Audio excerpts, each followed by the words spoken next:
Hey, Okay, hello. How you how's it doing? going? Oh, not too bad, man. How about you? Definitely can't complain. Doing pretty well. But yeah. So, real quick. Hmm. Generally, since you have 2 hours booked, I think we should do like a replay first, and then do a live game if that's what you want to Sure, do. sure. Okay. Um, if for a replay, uh, could probably do the one. Okay, if you look into my recent games, Hmm. you see the SVEN and then the SVEN. Yes. 227, 2016, 227, 2016. Hmm. The one in 10, the one after that, sorry, the one with the loss. That one for me Okay. was a little bit. I don't know. I thought we could win that, honestly. Okay. So this is you're Unranked. on the team with Tinker, Disruptor, Clock, and Sinking, just to make sure. Yeah, yeah, Okay. yeah, yeah. So I'll download that. How can I watch it with you? Like that way I Uh, don't have to.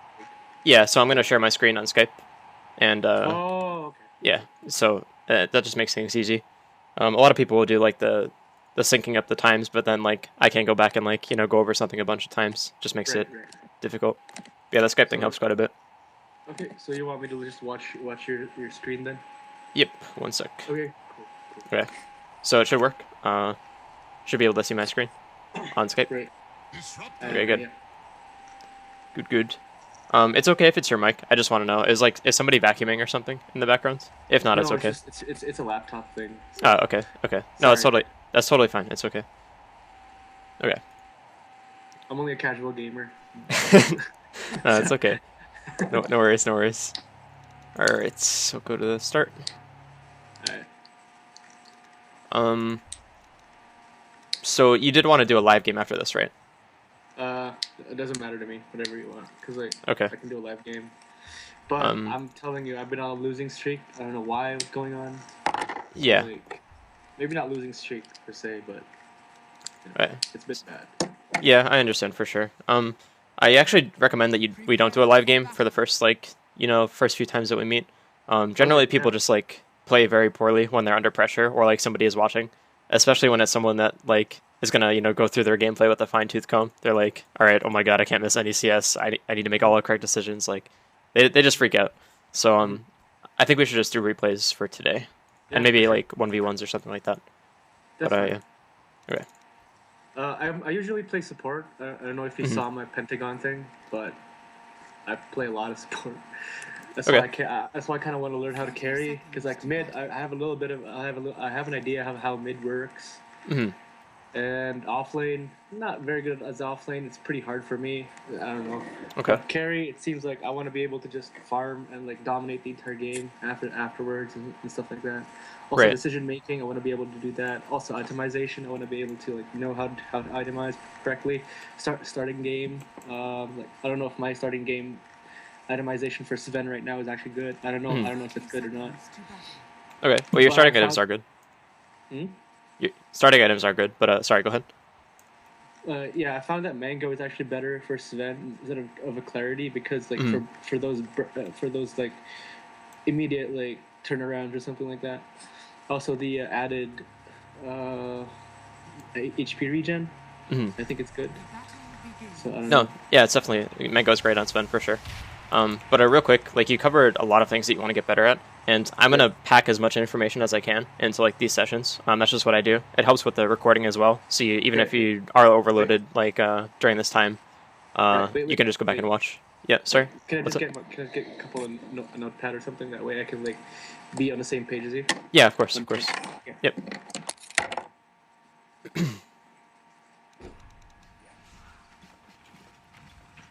The battle begins.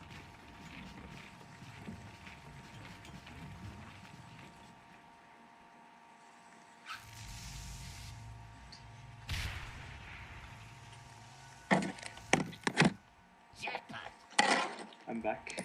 All right. So I was gonna say before, generally the best approach to getting better at anything is to take it like in baby steps, and that's not Hmm. like me trying to say like, oh, you can't handle like going doing too many things at once. That's like nobody can handle just like trying to learn everything. Like Yeah.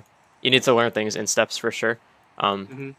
Generally, since we're a little bit lower MMR, um, I'm probably just gonna give you the very like basic tip of CSing, unless you're really good at it.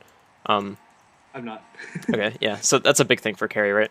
You want to be able to get as much gold as possible out of your lane, and I'll go over some stuff on like how to do that in the laning phase. But I always recommend like just doing really basic things first, and getting those down so that you don't have to rely on them or you don't have to worry about them when you're learning like itemization, other things like that, like rotational play. Basically, all of that doesn't matter if you can't last hit and if you can't like position properly. So.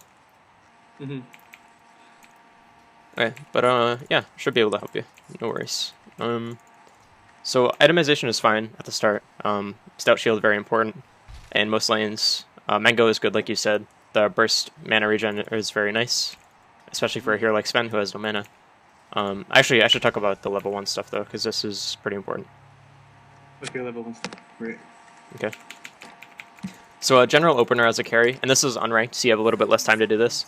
It should be to just book as fast as you can up here, and this will scout the offlaner. Like if he goes to place a ward, you'll be able to meet him in time, unless he TPs or buys boots, and most offlaners do not, so that's fine. But that's the standard opening for ranked play. I don't like your positioning here. Basically, like if people are standing here, you won't be able to see them, but they'll be able to see you. Right. So they'll be able to like read what you're doing. Yeah, fair enough. Like alternatively, you could just wait here or up on this hill or here, and this is fine as well. Okay. I guess we couldn't have contested that. It was a waste of my stun there and my mana too. Yeah, this is the big thing. Is like maybe if you guys had 5 heroes here, you could contest, and maybe you get a big stun and like win your team the fight. But you can't use your stun like this if your team isn't going to get anything out of it. And like you definitely don't want to like stun and then go in and try to take the rune, because then you're just dead. Like you're killing yourself basically. And that's not the best thing to do in Dota. But yeah, the stun ends up doing like a lot of damage to Slardar because of March of the Machines, but it's still not worth the investment. Now you don't have much mana to work with in the lane. So this is a big deal, especially on a hero like SVEN, who doesn't have much mana and he has very high mana costs. Okay, so right away, I want to see your camera position. Okay. I'm trying to block there. No, the blocking was fine. That's a good habit. You didn't click on Bristle right away to see what his items are. Okay.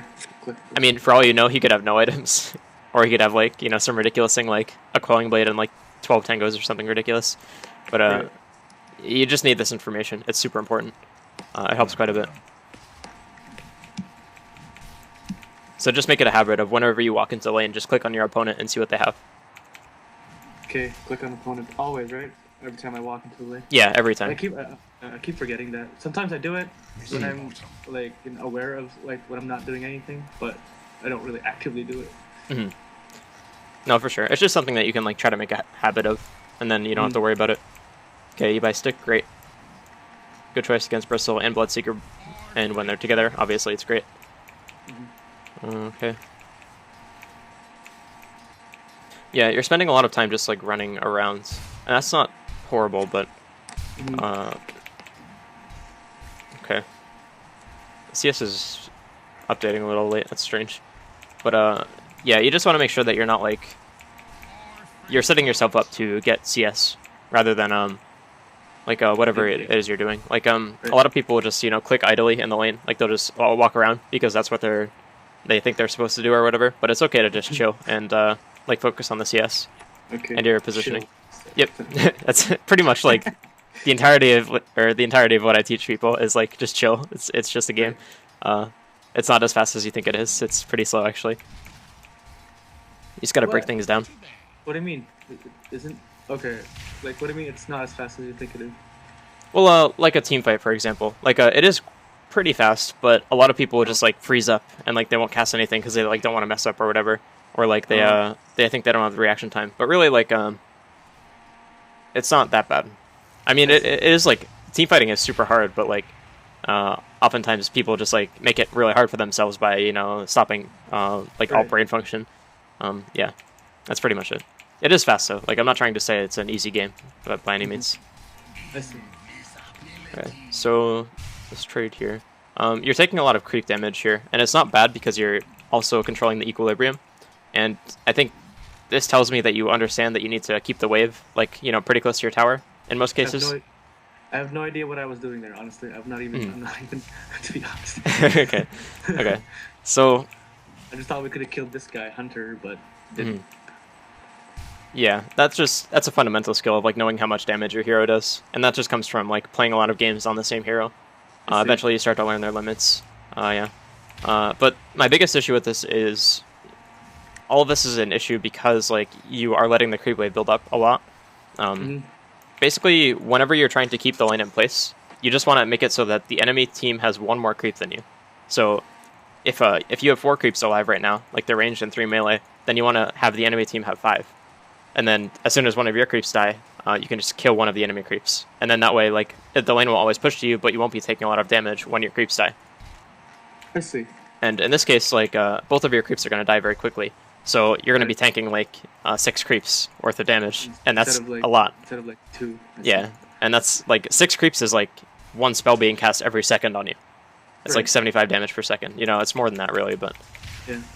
And you're that's the thing, I don't really understand or the trick to creep equilibrium or something like that.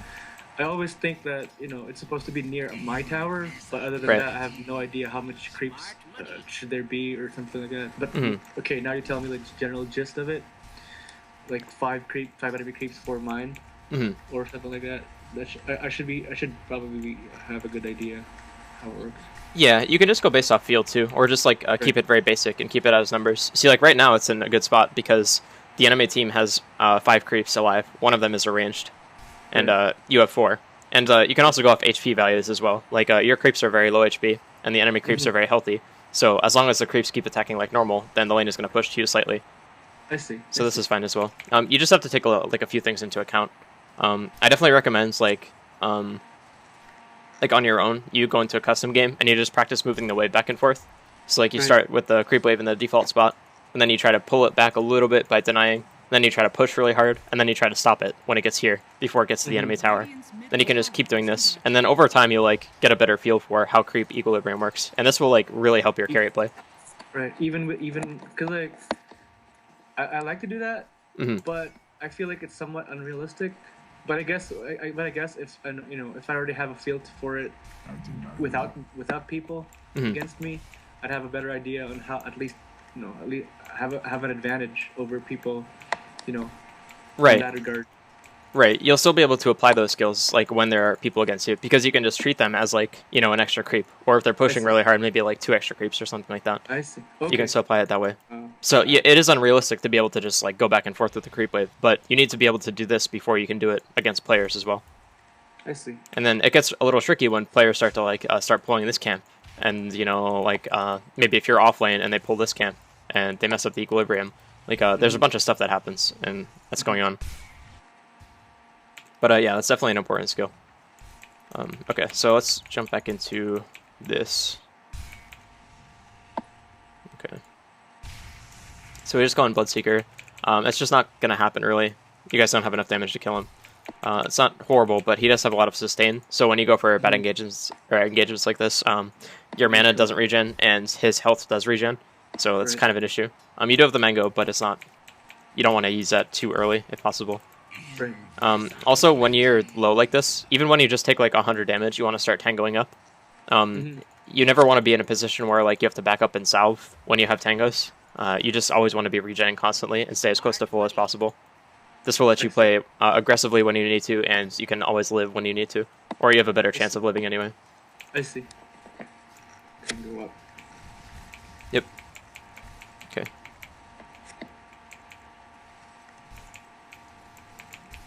So this is fine. Disruptor is tanking the range creep here, and it's kind of bad. It like messes with the equilibrium. But what you can do here is deny these creeps, like start hitting them now, and this will like kind of make up for the fact that this range creep is not hitting your creeps. I see. Because otherwise the lane will push to their tower. Radiant's middle tower is under Okay. attack.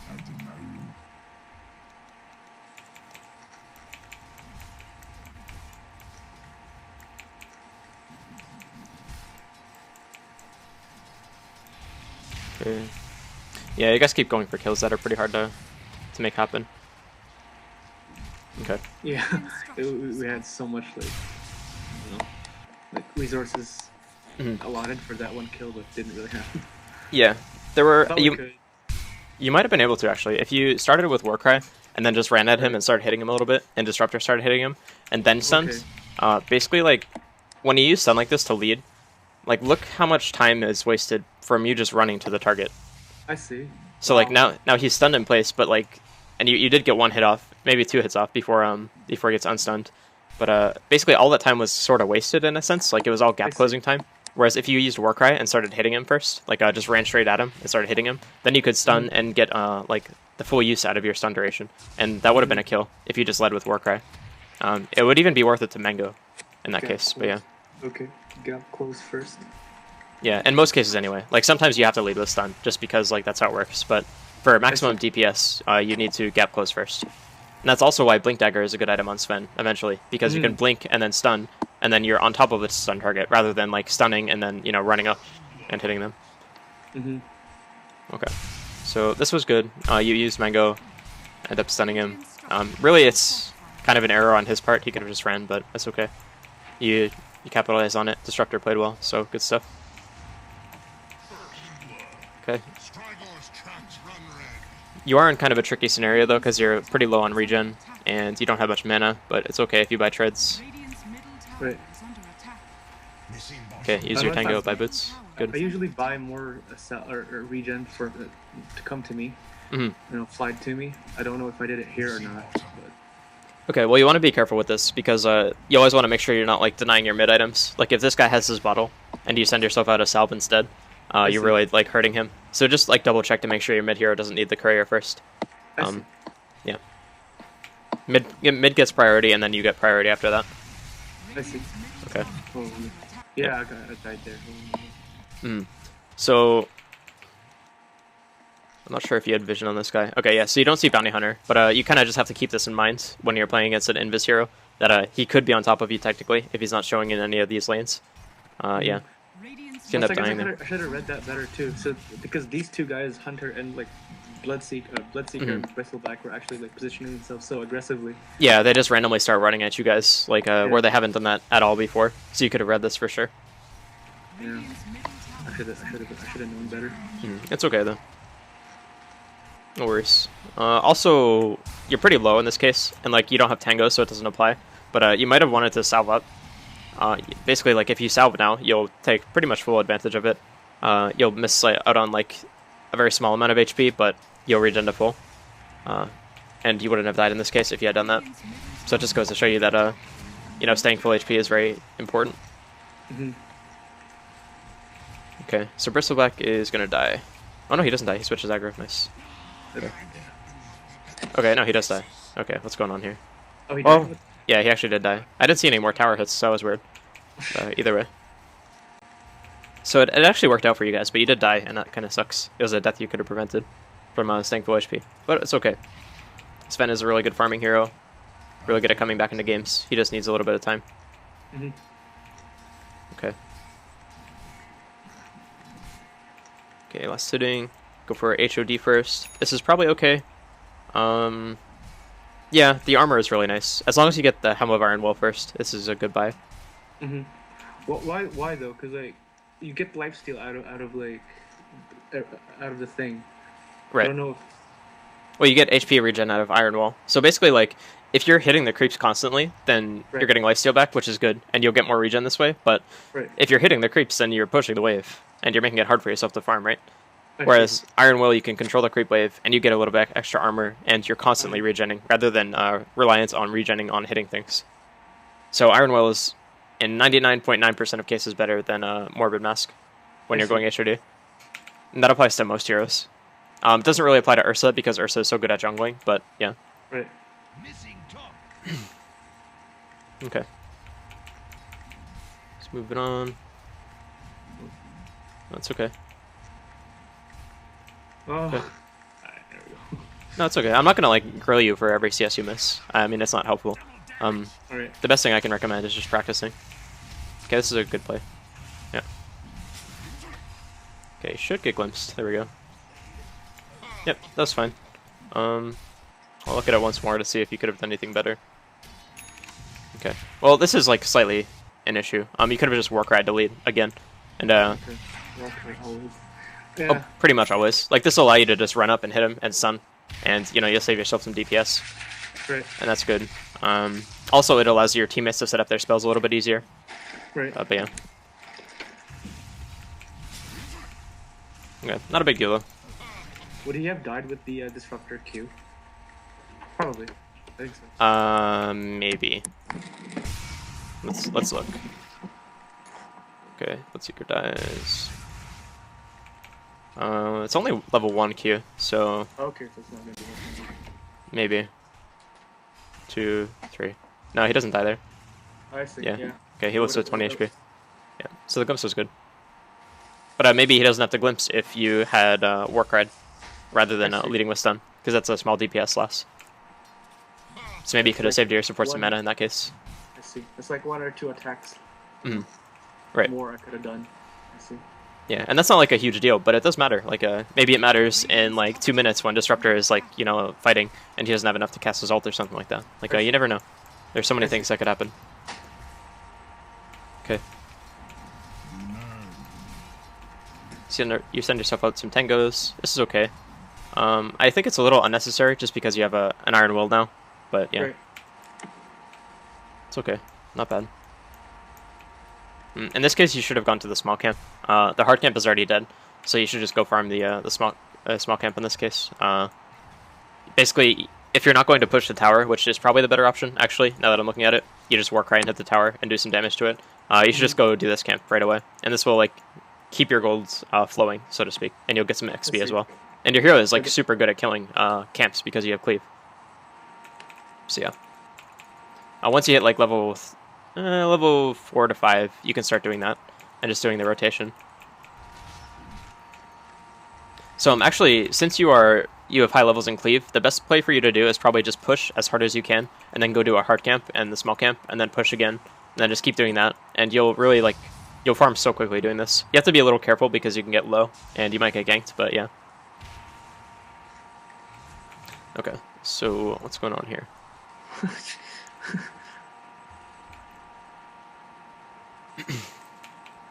All right. So since I kind of maxed cleave here, max cleave. Best play would be to push lane, then farm. Yep, just farm all the neutrals near your lane. I see. And here you get kind of dragged into like what Disruptor is doing, and it looks like it's gonna work out actually. Like you guys should win this fight for sure. Yeah. Okay. So you end up dying, but it's still good for Tinker. It's not a good play overall though, and that's mainly because you just like you let yourself get dragged into what Disruptor is doing. Basically, you could have just very easily stunned and then just ran away, but even that is like not good because like Disruptor is gonna die pretty much no matter what as soon as Slarda gets on him, unless Disruptor gets like a huge glimpse off, in which case he might live. But yeah, but let's just watch the scenario and see what happens again. Okay, so. You didn't move your camera during this time, so you don't really see exactly what's going on. But here, so Disruptor or Slardar gets surprised by Disruptor. He ends up deciding to go on him. Gets glimpsed back for whatever reason. Okay. So like 1, Disruptor's pathing was incorrect. He should have gone up. 2, like you can't really do too much here. You can actually just die. If you get amplified damaged and then they turn and Slithering Crush you rather than chasing this guy, you're just gonna die. Like you have no counterplay at that point. So it is good to help your supports when you can, but in this case you should have realized that like this is just not a fight that you can take. And you should have been like pushing the wave instead. Alternatively, instead of doing this, you could have been pushing and like you know, maybe you get this tower instead. Like it's okay to use God Strength to get towers, but yeah. It's really hard to decide like when a good fight is, but it's something you have to learn, and that just comes with playing a lot of games. Okay. So it doesn't even end up being that bad, but mainly it's because they didn't focus you here. Like they should have just immediately turned and killed you when you committed here. So pick fights. No. I mean, yeah, I realize how like unhelpful that is. Like, oh, you should just fight better and like pick better fights, but that will come with time for sure. Yeah, man, playing support, you kind of like expected to be in the fights. Yeah. So, I mean, people expect carries to be in fights too, but like yeah. they don't understand what they're talking about in most cases. Like, I really do like kind of preach that you need to play selfishly in order to help your team as a carry. Right. You still need to show up to some fights, but really, if you can't TP there and just instantly start hitting people or using your spells, then you could probably just push and it'll be fine. That way, like even if you do make the poor decision of like missing out on a fight opportunity, you're still farming, so you're getting like something out of it. Right. Okay. So you go back to farming. That's fine. CS values are a little low, but was a tricky lane, so it's okay. If you buy TP, that's good. I actually think that's pretty high on my level. Yeah, no, it's definitely like high for. You said you were like 2.5k, a little bit lower than that. 2.3. Okay, yeah, 2.3. So yeah, it's actually pretty good. Like 50 CS at 10 minutes is usually what I tell people to go for if they're like around your MMR. Right. But I guess that was a SVEN, but yeah. Right. So you had an easier time farming, but still, you should always aim for like perfection, and that way like you'll end up somewhere a little bit below that, but it's better than if you were to just go for 50. Then you might settle for 45 or like 40 rather than 50. Right. Also, perfect lane CS is 72 at 10 minutes, not including neutral camps, so you can actually get more than that as SVEN, but that's pretty tough. Especially when you're playing against a dual lane like this, so no worries about that. You know what I don't understand? It's like in pro games, they actually leave the carry to farm on their own. Mm-hmm. Like I probably see the value of like leaving them and then like killing them later on because they're gonna be worth a lot more. Mm-hmm. But if they're gonna, why do they just leave the carry alone? Like for example, they leave Arteezy alone or they leave Miracle alone. Right. Well, until minute 15 or something. Then when they start ganking. Well, the big reason is they understand that they can't actually pressure that person. Well, assuming that they're playing correctly anyway. Like a lot of the times, EG will have a really good fighting team composition, like very early on, and they'll pick like SVEN and then Witch Doctor support or something like that. And it's like, if you think about it, like these heroes are sick at team fighting from like the time they hit level 6. So like, if they were to try to pressure this hero, around then, it's hard for them. They can't really like deny them farm. So they basically just assess whether or not they can really deny them a lot of farm. And if they can, then they go for the pressure. If they can't, then they just try to make up for it by getting farm on their own. I see. And then later on, they'll be strong enough, or hopefully they'll be strong enough to like go for a play on him later. But that's like the very general answer to that. Like really, it depends on so many different variables, like hero composition, lane position, how they're doing in the lanes, etc. But yeah, that's like the very general answer anyway. Okay, so what's going on here? Okay. So yeah, definitely you should be pushing here. You do end up doing it, so it's fine. Generally, like as a carry, your priorities should look like this. Okay, so objectives always better than everything else. If you can't get objectives, then you go farm. If you can't get farm, then you go for kills. Generally, sometimes kills will lead into objectives, so you kind of have to make a decision here. But if you don't know what to do, always default to this. Just farm better than kills, and then objectives better than both of this. And if you can't get kills, then you go for farm again, and that's fine. But that's an important thing to keep in mind. Okay. Okay. So we go farm. That's just a bug. There's like I don't know. I'm not in gut strength there. Yeah, it's just a replay bug. Okay. So. Okay. So here you might have had a kill opportunity, but it's a little bit tricky. Basically, you have to God Strength first, and just know that you're capable of getting the kill. I see. That way, I already hit. I hit with like the damage already. Right. I see. Okay. And also, like, it's not only that, but you're using some of your stun time to cast God Strength, because this has a cast time. Oh. So like, it's doubly inefficient. So if you had God Strength, you would have gotten the hit off around the corner. I could have got Yeah. Also, like 2-3 hits already. Yeah. Stun. Yep, exactly. Like that applies even more from what we talked about earlier. So if you use Right. God Strength and then just hit him a couple times, like he's still in your attack range. So like you don't have to stun him right away. You can just hit him, and you'll be getting the same. It'll be the exact same thing as if you stunned If I him, didn't stun. right? And then you still have a stun. So I see. it's a little different in this case because like Bloodseeker has no way to like counteract your damage. Like he just has to run away. Like that's his counter. He could rupture you and run, but that wouldn't really kill you, so it's fine. Against a hero that has an escape, like Queen of Pain, for example, and if she has blink off cooldown, you kind of have to stun first because like she can just blink away otherwise. But yeah, in cases where the hero doesn't have any defensive capabilities, you need to just hit first if you're in range like this. I see. But yeah, this was definitely a kill. If you God Strength and then hit him a couple times and then stunned, then hit him more. And that's just a knowing your hero limits thing. Like if you understand that your hero can kill that guy, then you go for that play. Whereas like maybe you're not so confident that you can kill him in this case. Okay, so this is a little weird. Like there's just a bunch of weird stuff going on here.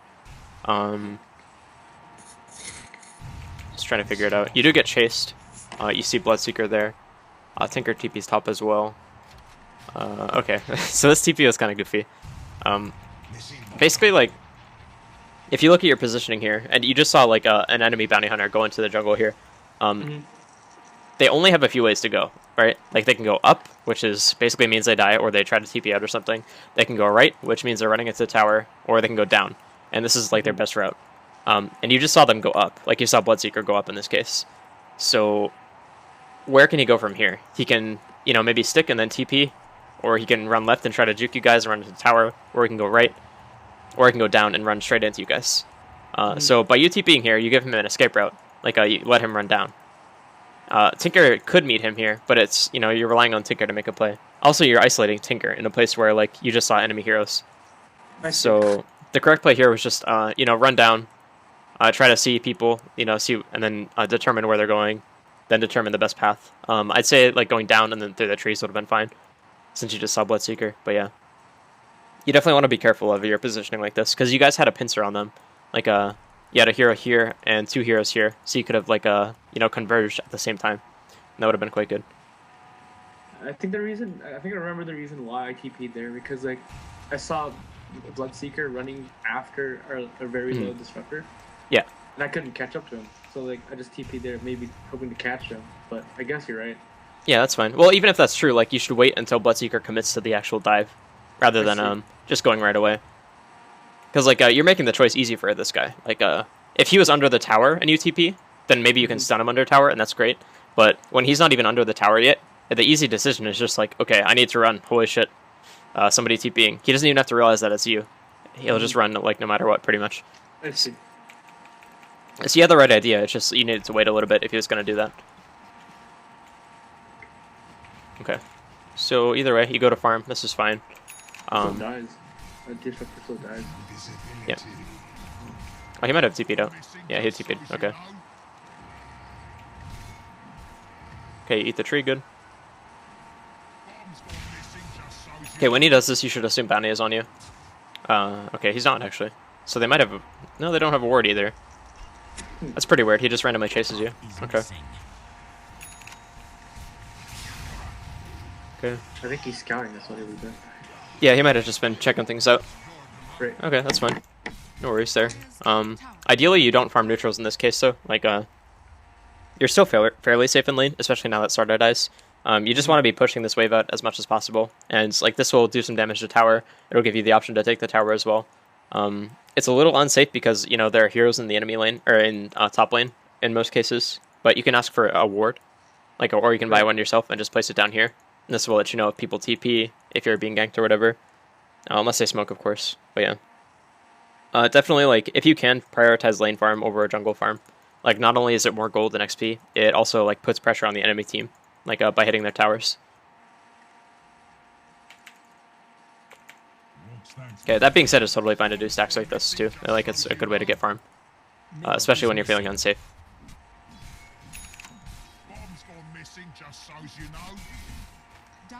Okay. Good, you stack the creep. Or the camps. Radiant's middle tower I is under attack. I forget though. Radiant's middle tower Oh, it's okay. is under Like attack. that would have been like 3 minutes worth of stacks, and I could have gotten it like a minute beforehand or something. Like that. Yeah, it's all good. I mean, like, you're gonna forget sometimes, right? Like, just try to make a mental exercise, or English is hard. Try to make a mental exercise out of it, and you know, just see if you can like get it like so many times in a row every game. Also, it's important to keep doing it like as the game goes on as well. Like, this will continue to be a big source of farm for you. It looks like you're going for a blink first, and I don't like this for a couple reasons. Like, number one is because Bloodseeker's on the enemy team, and like he's just very good against blink daggers. Like, if he ruptures you, your blink is worthless. It's like basically a rock in your inventory that you can't use for like 10 seconds. Also, it just like limits your farm. Like it allows you to fight and get kills, but you went for a max cleave build. Like, you don't even want to fight that much. Like, you're all about farming and like getting big for the late game. So you should definitely go for S and Y in this case. The HP is also very valuable. Right. Okay, so it's all fine. Here you just kind of have to be careful. Like, they have 2 invis heroes on the enemy team. We just saw some people show top. Yeah, you just kind of have to infer that like when these guys show on this ward, that they might try to gank you. So in this case, it would have been better to like either go to Ancients again, like do this hard camp, and then go to Ancients and maybe go bottom and push that out. And if your team needs you, then you can TP to lane. But yeah. So you end up going for the fight. Thought he was alone. Yeah, well, you can't kill this guy anyway if he's alone. Like, we already established that early on. I mean, I know you weren't like listening to my commentary while you were playing this, but still. So, yeah. And they got a like a track goal too. Pretty bad. Yep, it's a pretty impactful kill. You also are very close to your blink, and like that's pretty rough because like this blink dagger item is all about momentum and like, you know, keeping the fights going and getting as many ganks off as possible. Right. Whereas like if you go for an S and Y, it's always going to be good for farming. So the slower your blink dagger, if you do decide to go for it, like the slower you'll be able to fight, etc. It's not that good. Also, when you're fighting against a lot of physical damage like this team, like they have Bristle, Slardar, Bloodseeker, Bounty, and Ricky, all of these heroes just do like a ton of physical damage.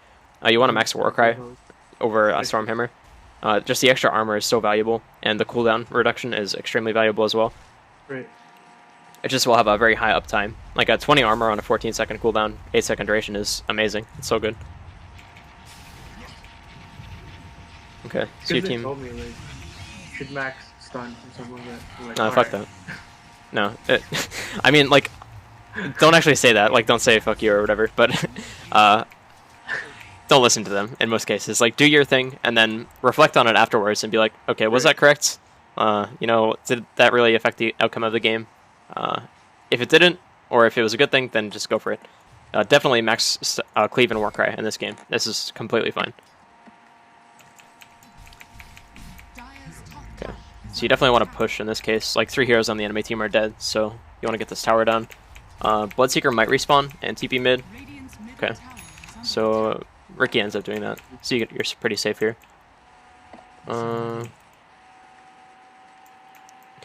so when you go for this kind of play, you kind of want to be mapping out your next route in your head. It's kind of tough because like you need to be doing a couple things at once, but you definitely don't want to have situations where you just like run in the middle like this and then like don't really know where you're going and then decide afterward. Those few seconds really do matter. Not too much, but they do matter, like quite a bit. So, okay, so you go for the DD or the Arcane Rune. Yep, you use God Strength, great. It's worth it even though you have a small stack. You can always go for him, just because you have the mana reduction and cooldown reduction. Yeah, that's what I thought. Yep. Oh no. Okay. Sorry, go ahead. But the reason I kind of just went for that was that, at least in my head, I have like two stacks. Let's just use the God Strength. Yeah. But I don't know if that was worth it because I think we're gonna go into a fight after that. But I don't know. Yeah, I mean, unless you fight literally in 10 seconds from now, then it's gonna be worth it. Like your God Strength is up in 10 seconds now. Like it's totally fine. Oh, okay. Like it would have been a little iffy if you didn't have the Arcane Rune, but because you had the Arcane Rune. Yeah. Right. Cooldown reduction too. Yeah, so no, that was completely fine. But this going back to basing is what I was saying no about. There's no reason for you to go back to base here. You can just wait for the courier. It's like really inefficient. You're missing out on a lot of farming time here. So let's speed up, see what happens. Okay. Okay, this is way farther back than I thought it was. Okay. Okay, here. I guess so. Yeah. Okay. So go farm, do the ancients, get the arcane rune, yada yada. Then you do buy your blink dagger, which is good, but there's no reason for you to go back to base here. You're still like pretty much full mana. You have a mango. You're full HP. You should just go farm the jungle in this case. Like go farm this out. You don't have to go back to base here at all. You can just wait for the courier to fly and then get your item then. Yeah, maybe you're gonna be late for the fight, but it's pretty unlikely. And most games are not decided like that anyway. So I guess if I farmed there, even if I was late for the fight, I would have gained like 300 gold already or something like that. Right. It's technically the same thing as like killing at least one hero and not dying. Right. Like if you kill these 3 camps, which you would have in this time, like your SVEN with max cleave, you're gonna kill them super fast. Then you would have gotten the same gold that you would have from a fight. Now maybe your team loses the fight and you lose the tower, and in that case it's not very good. Like you definitely don't want to lose objectives for free. But still, I still think going for the farm would have been the better play. Mm-hmm. Okay. Objectives, farm, and kills. Yeah. Okay. This TP was a little weird. I was trying to save clockwork. Yeah. Okay. Well, that's fine then. And you're gonna get farm anyway, so it's really not bad. You don't have to be scared of this hero.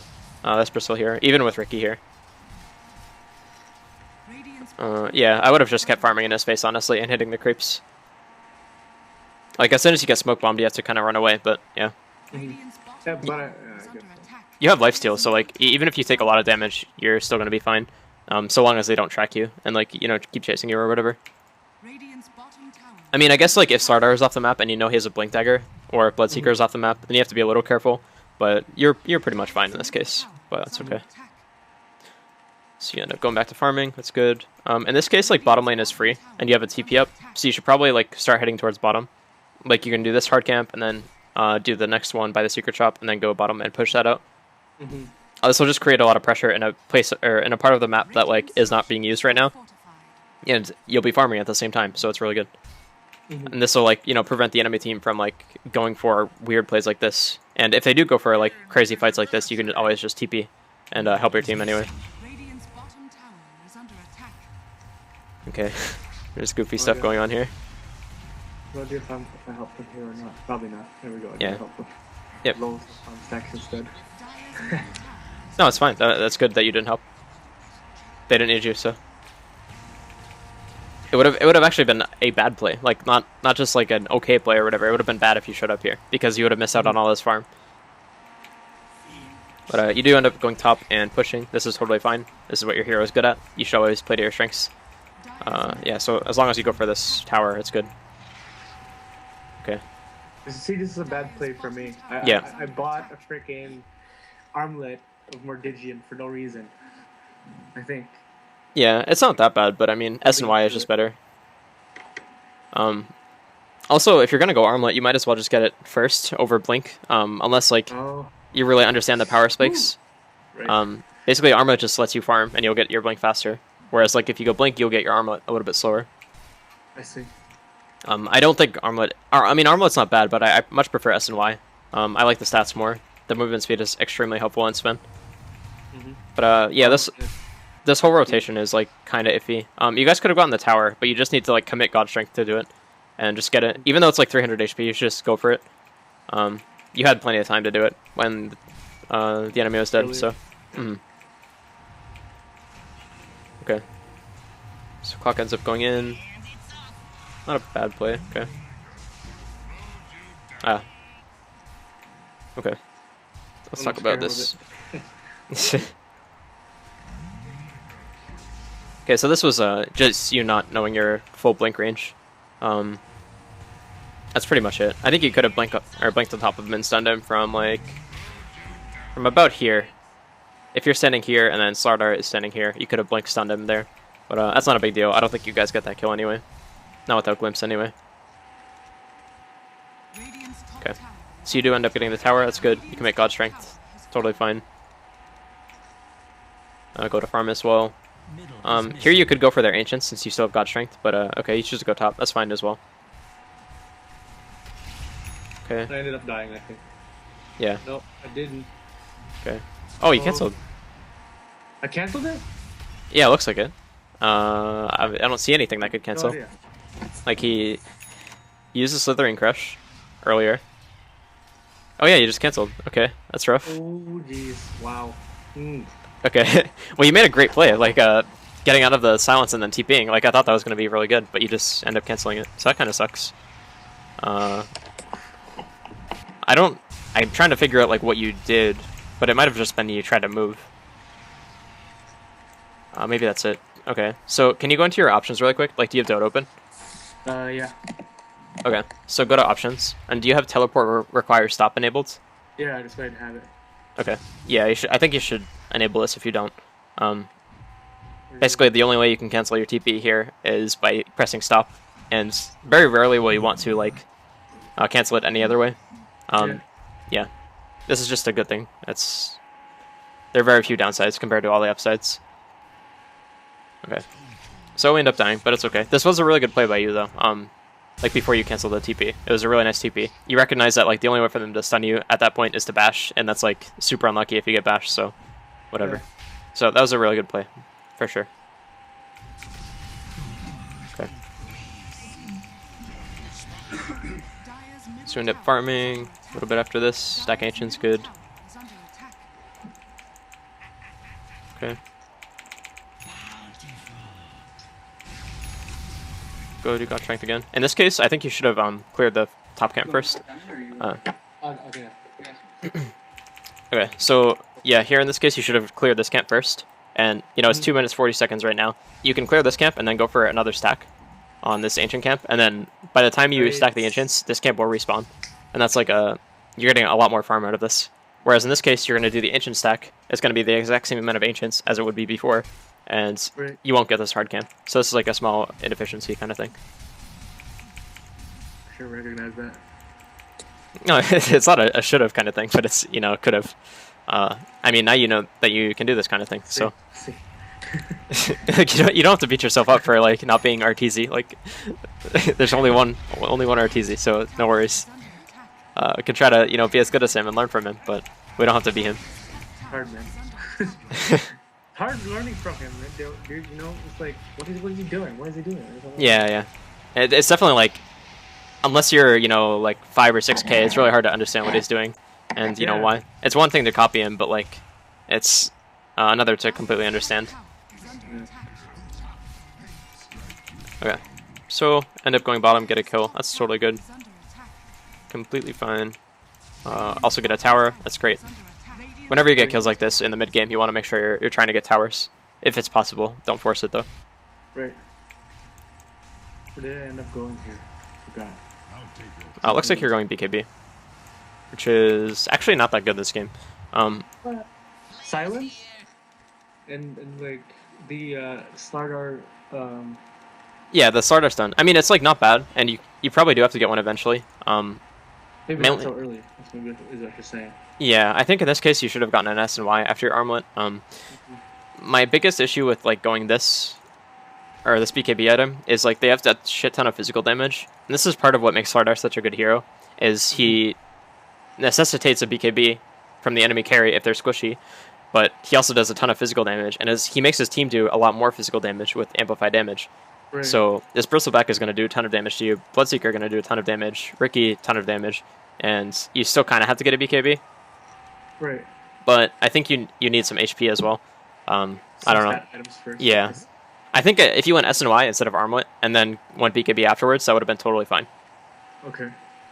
But the armlet kind of like makes it a little awkward. Maybe you do have to go BKB actually because you went armlet.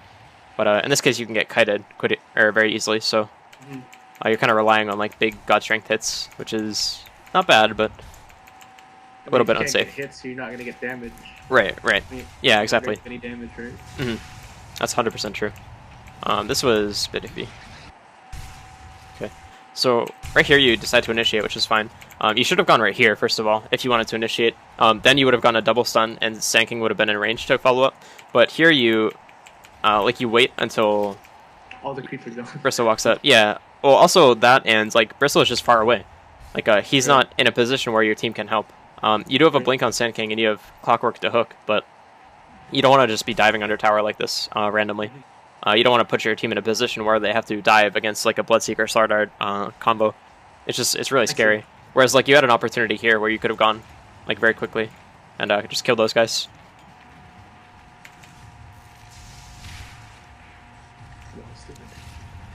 No, it's okay. No worries. Here you definitely just go heal up at this point. Okay. Choose to fight, that's fine. Okay. So this was just... It was a good fight by you guys, but it was just like random that these guys just decided to fight. Like I don't know why these like this is a very classic like 2K scenario where like both teams don't know what to do and they don't know like what's going on in the Dota game, so they just like group up. Yeah, they just go mid. So like everyone go mid and hit each other. It's like in Great Britain in a war, you know, before the Revolutionary War. Like they just line up, shoot at each other across the trenches. It's pretty funny actually, but either way, you kind of want to avoid being in scenarios like this in general. Like you just, if you were off farming in this case, you could have very easily just TP'd in and done the same thing if you're paying attention. But yeah. You're actually right. We're wasting so much time here, honestly. Yeah, I mean, it's super common though. Yeah, no, you guys do want to fight, but it's still like, it's mainly because these guys just like decide to charge, like they charge the lines. It's the Last Samurai, like they're charging the Gatling guns in the final scene or whatever. Spoiler alert.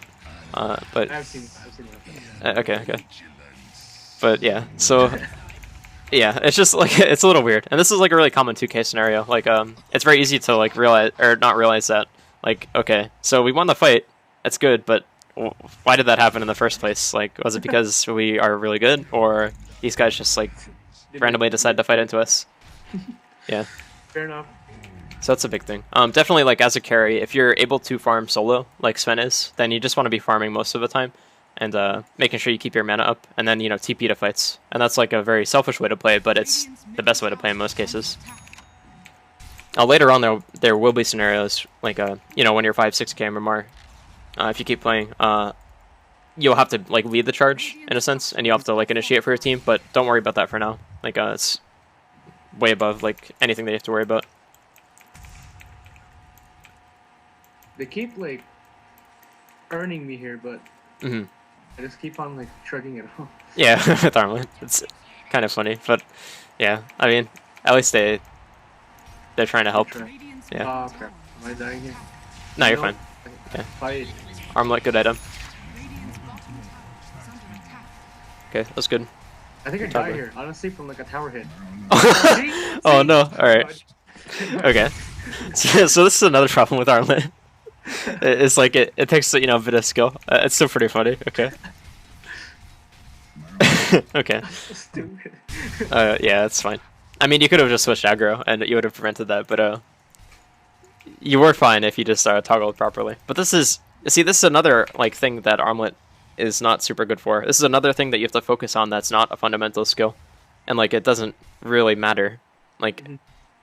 Being good at Armlet toggling only matters if you're really good at like fighting, and you know you can farm well, and yeah. And that being said, it's fine to build Armlet, like it's whatever. But yeah, okay. So we died. That's fine. It's definitely awkward for your team, but it's okay. Okay. Let's speed it up. Okay, that sucks.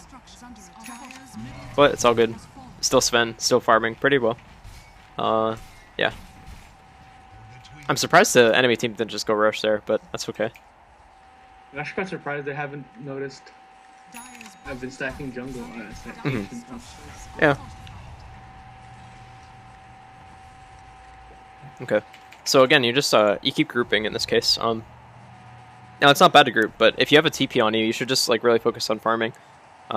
And just TP to fights. Definitely like here. When you're in a scenario where like you're gonna TP to a lane, you kinda wanna buy 2 TPs, that way you have one, you know, ready when you're available. Unless like you're going to the side lane. In which case you can just buy one at the side shop, but yeah. I see. So that way, when you use one to TP to a lane, you'll have another one ready. And yeah, it's a little helpful.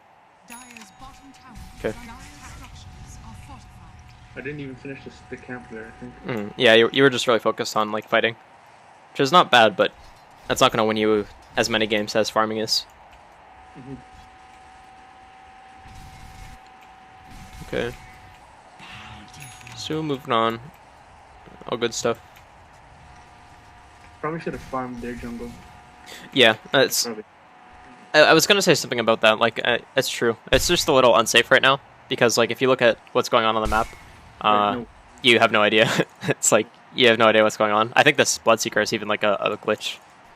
Yeah, like you don't have vision of this guy. It's just randomly a replay glitch. So, the entire map is black for you right now. So you kind of just have to be a little safe. Like even going for this camp is a little bit risky, but it would have been okay. I think the better pattern would have just been a defensive pattern where you go from Ancients to the hard camp and then clear out your jungle. And that would have been fine. But yeah. And that's mainly because you don't see anyone on the map and you just have to be a little careful. Mm-hmm. Okay. It happens. It's I okay. did not see that. Okay. Running towards top again. Ends up getting a kill, maybe two actually. Okay. So yeah. Again, this is just a God Strength thing, like using the animation properly. You didn't have the God Strength for the bounty, but yeah. Generally, if you're about to fight, it's okay to just pop it preemptively, like before you blink in. That way you don't have to waste the time of the animation. And you can just go in. Okay. So this is all good. Radiant's bottom tower. Radiant's bottom tower. Okay, stacking. Good stuff. Very, very fancy double stack. I end up messing it up. That's okay. It's a little bit easier if you pull it this way. Like the spawn box is something like here. I'll pause. Okay, so the spawn box is something like this. Mm-hmm. So it's a little easier if you either pull it to the left or the right. The right is much easier, but yeah, it's just for tip for stacking this camp. Oh, okay. So I think we've covered enough for this particular game. From here on, it's just like how you decision making as a team, and I mean your decisions do matter quite a bit, like where you farm and stuff. But I think we've covered enough in this game to where we can move on to a second replay. And that would be most efficient. I have no idea what the second replay is. That's the only one I've played. I started playing like Terry recently, honestly. Okay, no, that's fine. That's why I can't really like show you a lot of replays about being a carry. Sure. So I'll close this one and look through really quick. Let me see. Oh yeah, the Lone Druid one too was actually but I'm not very good at Lone Druid. I actually don't like Lone Druid that much. Yeah. There's, like too much micro and stuff like that. But I actually thought we could have won this one, but. Okay. I think it's just us. Typically, I keep people away from Lone Druid if they're like not 5k MMR. Like right now, you don't have the mechanics necessary to play this hero. Well, you might have the mechanics actually, but it's pretty unlikely. Well. Yeah, it's pretty unlikely. That being said, if you want to play him, you can. But if you don't like him, then don't play him. It's really like it's that simple. Like you don't have to. How about this Chaos Knight game? Is this a good one or an okay one? No, I actually sure you can watch that, but I actually hated that game. Okay. Why did you hate it? Was there like an intentional feeder or something? No, it's just because like it was just a hard lane for me. I think it was Necrophos and I think it was Legion or Spirit Breaker. I think it was. Okay. Well, yeah, no, for sure, Couldn't for really sure. farm at all. I'm not very good at Chaos Knight either. I just started playing him again. Okay. Well, if it's a hard lane, then there's a good chance that we can learn from it. You're gonna have situations like a ton of situations actually where you're just like you're wondering like how you're supposed to lane against these two heroes when you have like idiots on support or like they're pulling or whatever, or they just leave you. So it's a good thing to learn for sure. I focus on this a lot actually for carry players. Okay, so I do have to take a little break to go run my dogs around to make sure they don't like eat my furniture and stuff. Yeah. Okay. So, Lunch too. So. okay, sure. So do you want to meet in like 15 minutes? All right, for sure. Okay, sounds good. Peace. Be right back. Okay. So I'm gonna share my screen. Okay, so I just realized we didn't do like a recap of last game, but the big things that Okay, I'm gonna close my door really quick. One sec. Well, I kind of did write down a lot of stuff. For example, the creep equilibrium, the goals of a carry, the objective farming kills, the TPs, especially the TPs. Yeah. Also, especially with the gap closers, man, those are actually like, extremely like helpful for me. I wouldn't see that on my own. Yeah. If I was just me, but since you pointed it out, I might actually see it more often than. Yeah, no, you definitely will. Like now that it's implanted in your brain and it's like that's a thing for you now. You'll definitely notice. For sure. Yeah. For sure, man. Okay.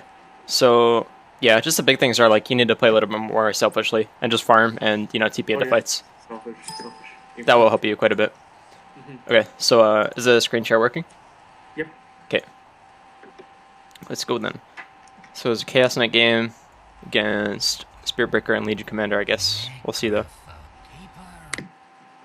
Okay. Oh, I think it was Necrophos. Oh, okay. Yeah, Necrophos is pretty rough. I can't deal with him, man, with the aura and stuff like that. I don't know. Yeah. Well, he's super annoying, and the way you deal with him is you just kill him, because he's actually like super squishy. He's really good at like long drawn out laning phases because of his Sadist and Heartstopper. Like he's constantly damaging you without trying, and he's constantly regenning. So you just need to outright kill him with whatever lane you have. If you can't do that, then it kind of sucks. But yeah. Okay. So starting items are a little weird. You went circlet. You want wand components basically, and then 2 salves and a tango. I was thinking it would be Spirit Breaker alone. And yeah. Sea jumping. Well, in this case, either way, like the wand components are fine. You can always get your stout shield in lane, but don't go for 2 salves. If you want to get 3 sets of regen, just go for 2 tangos. The value of the salve comes from being able to instantly restore HP like very quickly.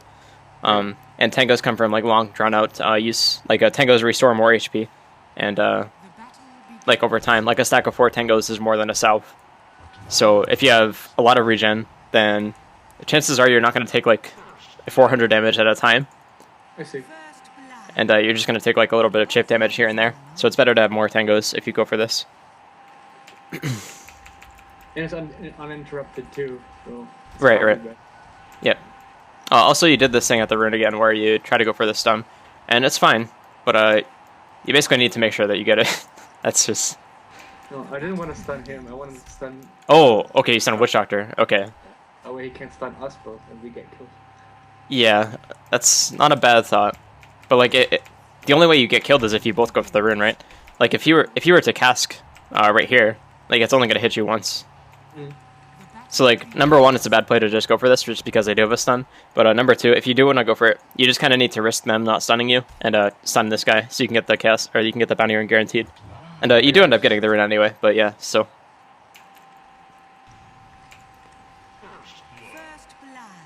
That's such a hard game.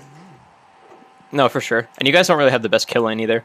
You need basically level 2. Probably you need Blinding Light as well, or Illuminate rather, if you're going to do anything. It's definitely tough, but you guys have the potential to kill this hero for sure. Oh, it is LC. Okay. Yep. Oh, he got killed. Oh. Okay. So right away, I notice you're not tangoing. That's an issue. Okay, yeah, this is not a matter of it being a Necrophos lane. This was like any hero would have done this to you. That's I'm not trying to be mean either. Like that's true. Basically, like you made a bunch of mistakes leading up to this. Number 1, you did tango like before you got back to lane, so you're just missing 120 HP. It's like you don't have 638 max HP when you're doing this. You actually just walk into lane with 515 rather than your max HP. So that makes a difference. You didn't start tangoing as soon as you went for a fight. And also, like, he ends up walking up and you start hitting him in the creep wave here, so you tank all this creep damage as well. I see. And this whole time Necrophos is hitting you with right clicks. And, like, he doesn't have much damage, but, he still does, a considerable amount of damage. Right. So, number 1 mistake was going for the all-in. Number 2 mistake was not tangoing. Those are like the most important things. Also, like this hero is like super tanky. Like she has 2 armor, 670 max HP.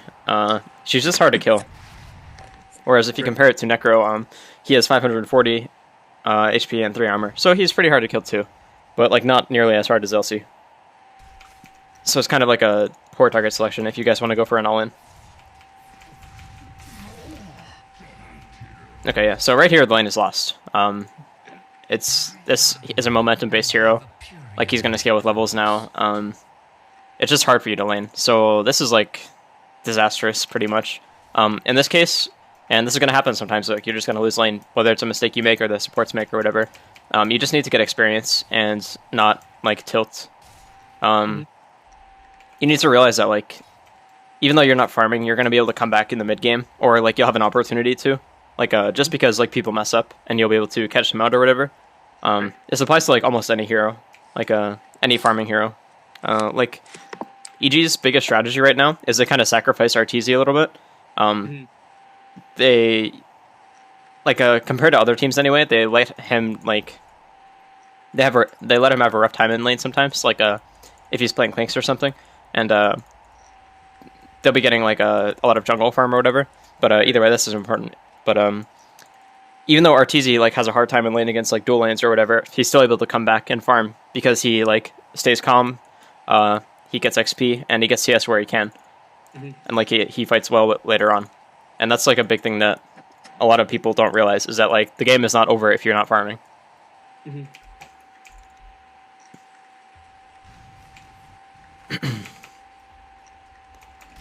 Okay. Also, you really need to stout shields, like ASAP, but it looks like you want to buy one, so. Okay, good, you tangoed up. Okay, that's bad. You don't want to just stun like this. Basically, you use stun when you need to either like guaranteed get away safely, like if you're gonna die, or if you're going for a kill, or like a crippling amount of damage. And in this case, like he's not gonna kill you. Like this hero is strong, but he's not good at just like instantly bursting heroes down until way later. So you're not under any pressure here. In fact, you should have just like stunned him and started hitting him. Yeah, like he probably would have died. Coddle 8 could even charge Illuminate, and you could reality rift him back. Like this guy probably just dies here. Yeah, like he's also tanking a melee creep, which matters quite a bit. Okay. We could have definitely killed him here. Yeah. So like even though this lane is like on paper lost, he just like he gives you an opportunity to come back here and like win the lane. Okay. Also, a cute thing you can do with mana leak, like a Coddle mana leak, is you can reality rift the target, and that will drain a lot of their mana. So that's pretty good. Okay, yeah. This is lane losing when you just stun like this to harass. You don't have the mana to support this. So just these two things, like these few decisions, have like basically guaranteed that you're not going to win this lane. You have no aggressive potential now. Like I guess you do have a Coddle, so it's not horrible. But like he doesn't even have, or no, he does have Chakra. Okay, so it's not horrible in this case because you have Chakra. But like you did this in the SVEN game as well, where you just like randomly stun sometimes, and it's kind of like not good because you're really limiting your offensive potential. But at least you have a Coddle in this case, so you will have mana. So it's not like super bad. Okay. Okay. You should probably be. Yeah. In this case, like you should probably be helping him because you're not gonna like trade CS for it. You don't have anything else to do really, and you're not gonna like be in super big danger or anything like that. Yeah. Also, Necro, you could have just gone and killed Necro again. Like he has fairy fires. Yeah. He has fairy fires, so you probably can't kill him, but yeah. So there are a couple things you could have done. Definitely don't disengage super hard like this. I could have gone to Necro again. Why was I not going to for Necro? I don't know. I mean, I guess like you were afraid of the heal or something, but like you didn't have mana at the time, so I don't know. I guess. Oh, I'm not looking into there again. Still, yeah. Hero that should have been doing that. Yeah, that's alright. I think at this point I like screw it. I switched lanes. Radiant's bottom tower Yeah, that's a perfectly fine option. You just want to make sure like you're not messing up your allies at the same time. Like if who is your offlaner? If Potom is owning or whatever, or Bloodseeker, I guess in this case. That's weird. If he's like killing the safe lane by himself, which he looks like he is, then you kind of want to like not mess up his mojo and just let him do his thing. It sucks as Chaos Knight because you kind of need a lane, but yeah. If you guys can get kills together, then it's okay. I told them actually, hey guys, I can't really do anything bot lane. Switching top. Okay, yeah, that's totally fine. The prize is mine. Okay, no reason to buy tangos here. You already have a lot of regen. Alright, just curious, did you play League of Legends? Nope. Okay, this is like a... Okay. This is like a really League of Legends-y habit that a lot of people have. Like, health potions in that game are much more common than tangos and selves. So, that made me think of that. The first MOBA. Okay, cool. Which probably questions, which I probably kind of want to question because like learning curve for Dota is so much harder. Oh, that's fine. I've been playing. I've played a little bit of League of Legends, so it's all right. Yeah, it's Yeah, but that was after Dota though. I was like, I don't know. I'm not into it. Well, the Dota learning curve is really bad because people try to take in everything at once. Whereas, like, really, if you just get better at last hitting, like, that will help you so much. Not only will you, like, you know, obviously get better at last hitting, you'll also, like, learn damage potentials a little bit better. You'll understand more. Yeah, you need to take things, like, in baby steps. If you try to take in everything about Dota all at once, like, you're just going to get overwhelmed. Nobody can do that. It's just impossible. There's no way. I refuse to believe anyone could actually do that. Okay. Oh, I didn't get maledicted there. Alright. Did you stun the creep to get the CS? Yeah. Okay, don't do that. That was stupid. Yeah, don't do that. You can do that like way later, but you don't have the mana to do it. Cause like he was taking it. And then, like, I asked nicely, and he's taking it. I'm like, alright. It's not the end of the world, dude. It's okay. Like, if you're not farming, you're not losing the game. Like, it's just like I said earlier. It's really not the end of the world. It's one creep. It's what you're doing here is like super bad. Like, especially if it's for that reason. You really just don't have to worry about this kind of thing. You're limiting your offensive potential here. So by you last hitting the creep with your stun and using a lot of your mana, you're basically disabling yourself from getting a kill later on. Fair enough. So you're trading like 40 gold for that opportunity. But yeah, okay. That's whatever.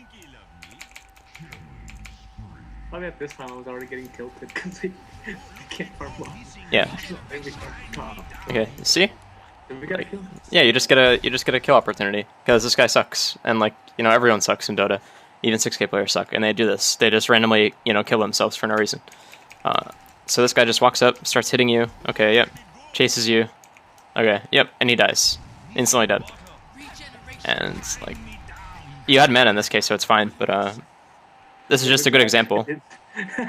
Yeah, and this is a good example of like the lane or the game not being over if you're not farming that well. Like, you have 13 CS at 6 minutes, which is like, or 7 minutes, which is like pretty low in comparison to normal games or whatever. But you were able to get a kill, and you're able to impact the game by, you know, just being higher level and, you know, staying present. Like, you're totally fine if you're not getting CS in lane.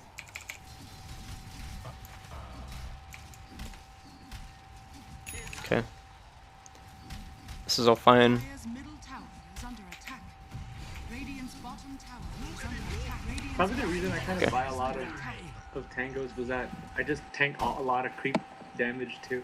Yeah. Without even noticing it. And, and I'm like, oh, I gotta resort to buying tangos and like, stuff like that. Yeah, it's definitely a big issue. I should look out for that more often.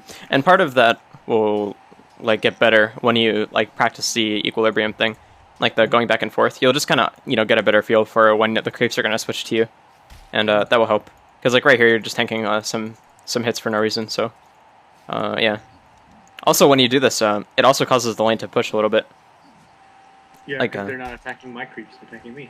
Right, and your creeps are attacking them. So it's like yeah, it's doubly important for sure.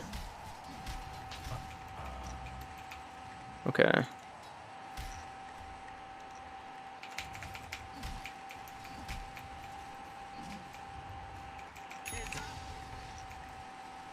I went for armlet in this game again.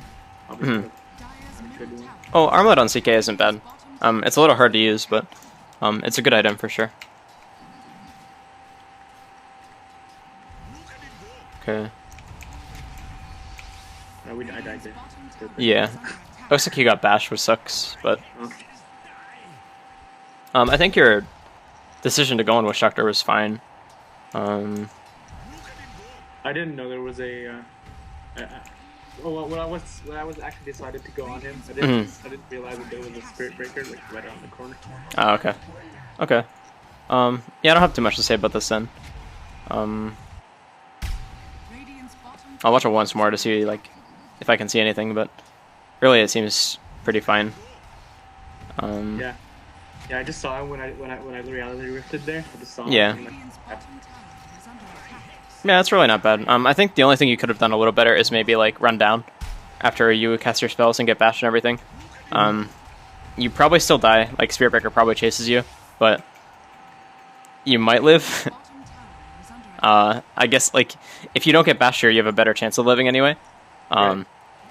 Like he's not going to be able to chase you down that easily. But Whereas that was if you run up, then you're guaranteed dead. And like Potom is going to get this kill, so it's going to be fine. Yeah. So I guess just like long story short, try not to go for kills that like you aren't 100% sure you can get, or you aren't sure where their teammates are or whatever. Yeah. It was fine though. It's really not that big a mistake. Okay. Let's go forward.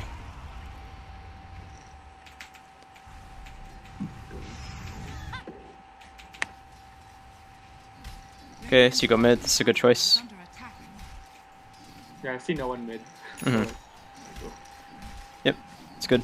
Radiant structures are fortified. Radiant's bottom tower is under attack. You do kind of need to be looking around the map when you're doing this. Farming is good, Mhm. and you need to be able to like get all this, yes. But you also need to like check things out bottom just to see what they're doing. If they're pushing your tower or whatever, the tower's gonna go down. That'll help. It'll help you make decisions as the game goes on. Middle tower is under attack. Dire's top tower is under Okay, attack. Oh, I went for drums before armlet. that's fine. Yeah, it's totally fine. You just want stat items on CK. Okay, this is not fine. But I Um, yeah. Okay. So it's not bad to just use this for farming actually. Like it's a good farming spell, but you definitely like did not plan to use it for farming, so I have issues with it. Like you wanted to ult and then catch a Spirit Breaker or whatever.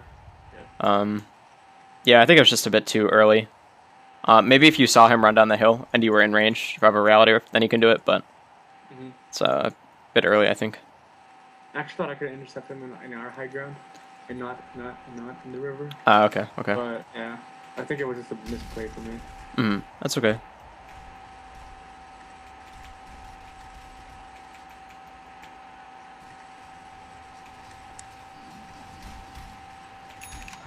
Probably shouldn't have been him. Okay. Yeah. Yeah, you have to be a little careful here, just because like so many heroes are off the map.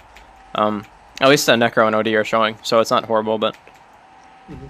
yeah, okay. That's a nice 4-second stun, but you think a death ward. Okay.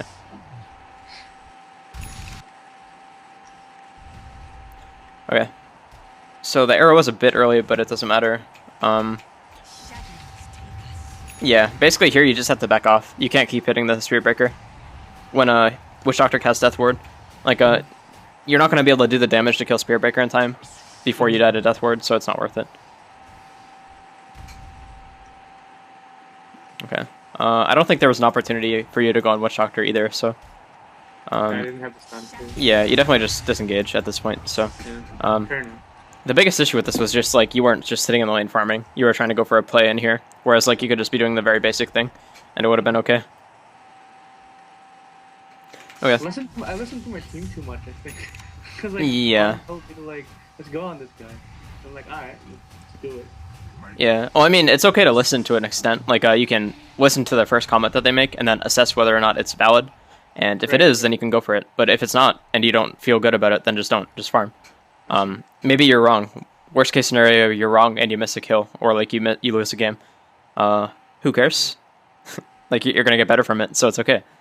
There will be lots of kill potential soon later. Right. Okay. Dire's bottom tower is under attack. Radiant's Okay. tower is under attack. So TP top again.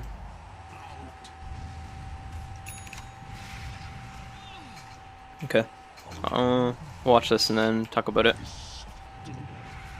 Okay. How come sometimes I have like 2 illusions and I only have 1? I don't get that. Is it like random? Yeah, it's a random chance to get the second illusion. Oh, okay. You just have a 50% chance whenever you cast a spell to get an extra phantasm. Okay. So yeah. Wow, I didn't even know that. All right. Yep. That's the chaos part of Chaos Knight. Same with the random like stun duration and stuff.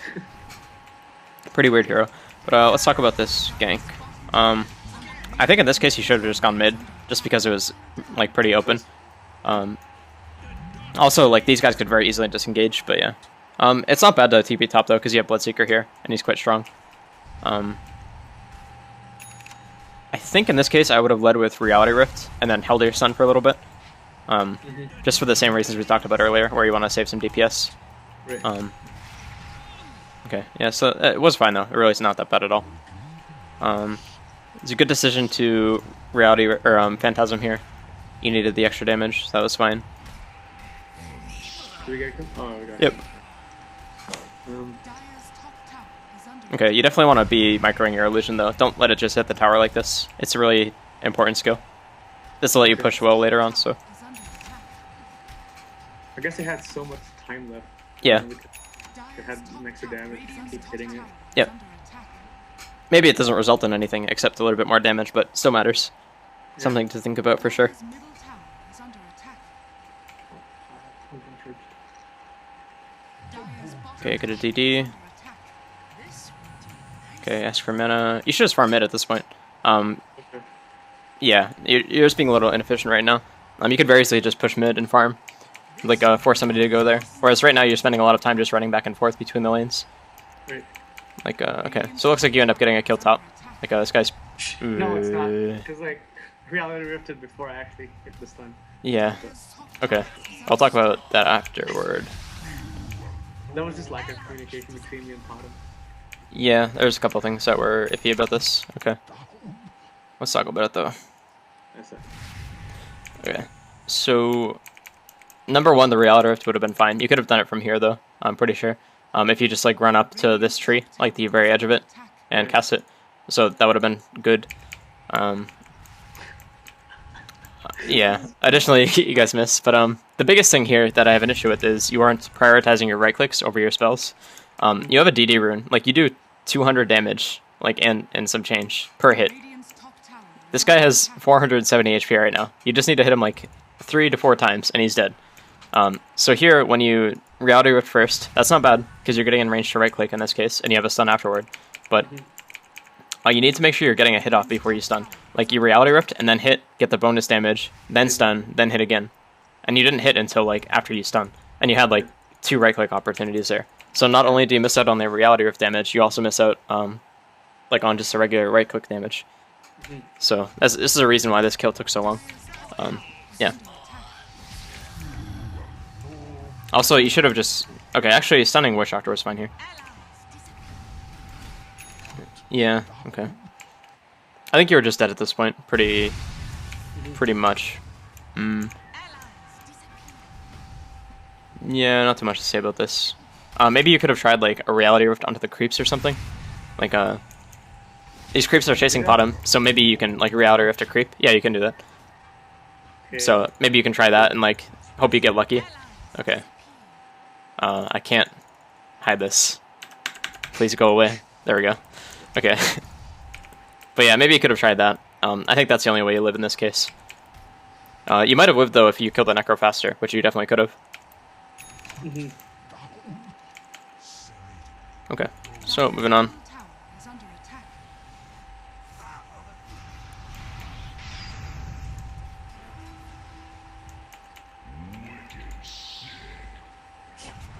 Okay, you go bottom to farm. It's good. Definitely need to buy a TP at the side shop, though. You do want to be in a position where you can fight if your team needs you. Right. Radiant's I think I Okay. ended up doing it. Yep, probably. Maybe. Okay. Well, you didn't have the money, but yeah. Right. You did go for it. I saw it, so it's fine. Okay, you try to stack this. It's fine. Oh, I guess it's. Oh, no, it didn't work. Hmm. Oh, it didn't work. Oh, you missed a stack too. Okay, that sucks. Oh, that's a good attempt. Maybe you could have done it a bit earlier. Mm-hmm. Yeah. So. Later. It was like, they already Okay, yeah, started. yeah. It would have been later. Basically, like, the timing is adjusted because at 8 minutes, the creeps, like, lose their speed bonus. Like, basically, at the start of the game, Okay.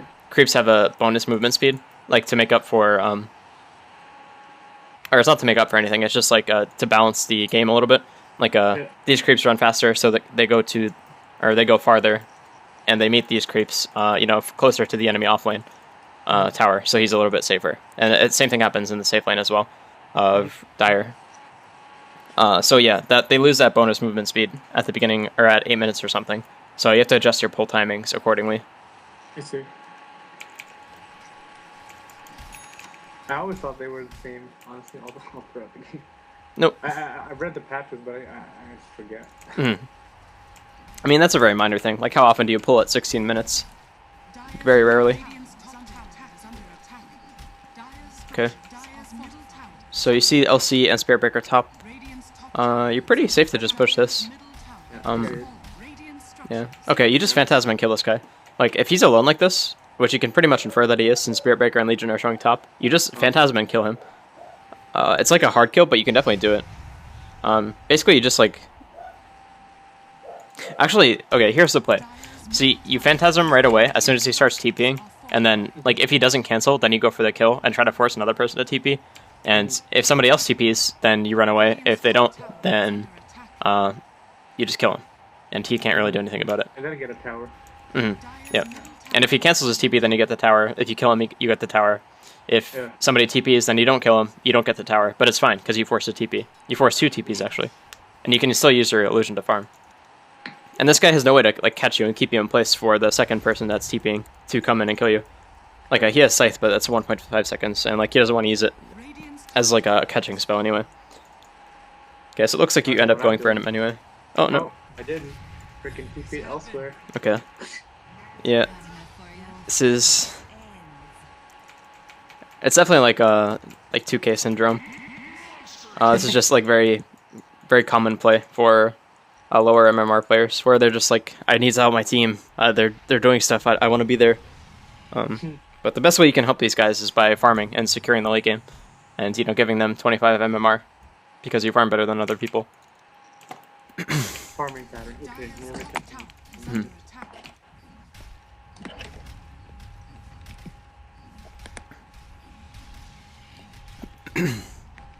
Dire's Okay. top tower has fallen.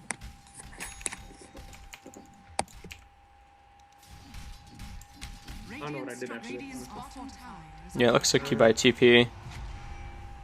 Okay, yeah, you better ditch him. That's good. Not much you could do to help him.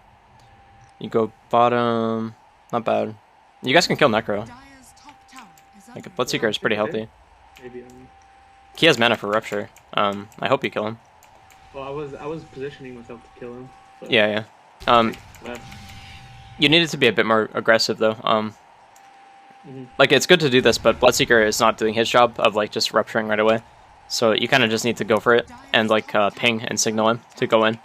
I know I just said that, like, you don't want to listen to your teammates because they're 2K or whatever, but you kind of need to trust yourself on these two. And then, like, you'll learn if they end up going poorly or whatever. But, yeah. So that was a miskill opportunity. Would have helped a little bit, but it's okay. I actually trust my teammates a lot. Yeah, don't do that. I mean, like, it sounds messed up, and, like, it's very anti, like, Reddit mentality, but definitely don't.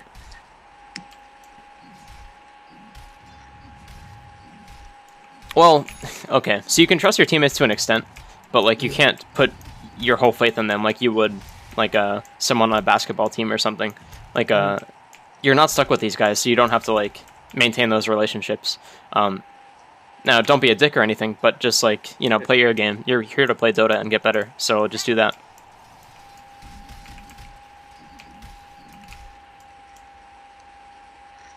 Where did I go after? I think I just kept farming and took the towers in. Yeah, if you take the tower here, it's totally fine. Like, it's really good. Like, your team is winning you the game at this point, so all you need to do is keep farming and, like, secure your late game. I took the tower.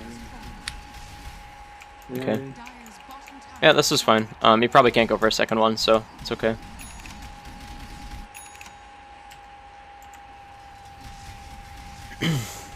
Okay.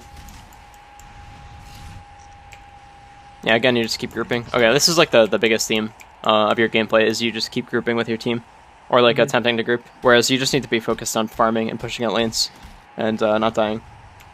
These are the big things. I'll recap I after. swear I got my armlet. Okay. I think. Okay. I think we ended up killing like 5 of them. Oh, it's definitely a good fight. Yeah, it works out for you guys. Okay. Yep, that was fine. Can rip that guy. Yep, good. Okay, yeah, that's totally fine. The fight ends up working out for sure. It's nothing that you could have done like by just being up here and then TPing to this tower though. Like it's close enough for it to happen. Like the fight going well didn't necessitate you like being, you know, right here and just walking around. But yeah, I mean it ends up going well for you guys. So like I can't say it was horrible, but yeah. You definitely do want to push after this though. Like there's no reason to just back off. I guess you're pretty low. Yeah, and I didn't want to Yeah. take the tower again. Yeah, okay. Understandable. Okay, so yeah, you guys can just back, that's okay. Actually, I mean, Bloodseeker can Blood Rage you, and you can last hit some creeps, and you'll get healed up that way, I but... told him to do that, but he didn't. Yeah. Like right here, near him. Mhm. I'm like, never mind, I'm TPing back. Yeah. Dire's middle tower is under attack. Dire's Okay. top tower is under You get the attack. Band of Evelyn skin. I think getting a Belt of Strength would have been a little better in this case. Like, the Strength gives you damage and HP, whereas this only gives you armor and a little attack speed. Not a big deal, though. It's a very minor thing.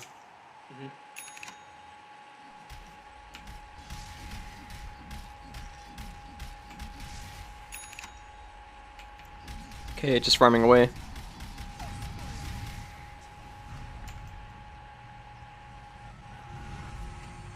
Okay. I died here, I think. Yeah, it looks like Yeah, you do. pretty much died here. Yeah. Yeah. And this is just because you keep trying to do this thing where, like, you're grouping up. Your hero is not a primary initiator, really. Like, you have great catch, but you're not an initiator until, like, way later. You don't want to be the first one into a fight because you're not, like, tanky enough and you don't do enough damage to blow somebody up. Yeah. So definitely just, like, bait your team more. It sounds messed up, but that's really how it is. Like, I just let them initiate, and if they never do, then at least you're going to be farming that whole time. Right. So, okay, 2K, team initiate. Yeah, pretty much. I mean, if you're playing carry anyway, that's when it applies.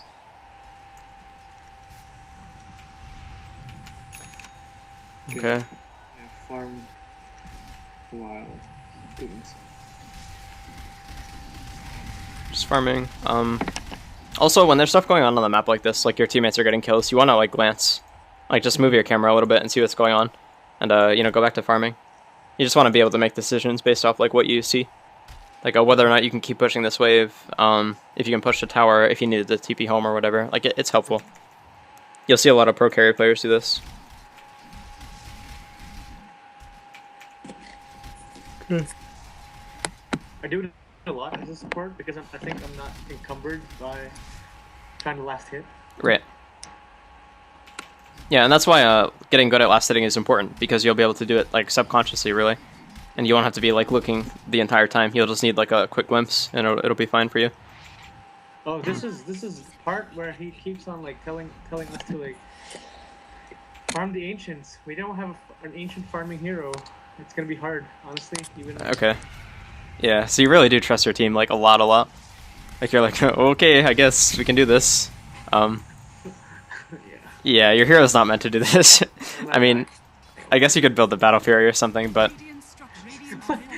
on KS9. Yeah, I don't think so. I don't think that's a play.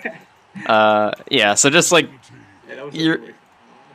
Yeah, I definitely know this feeling too, like where somebody is telling you to do something and they're like very adamant about it, but you kind of just gotta brush them off if you don't think you could do it.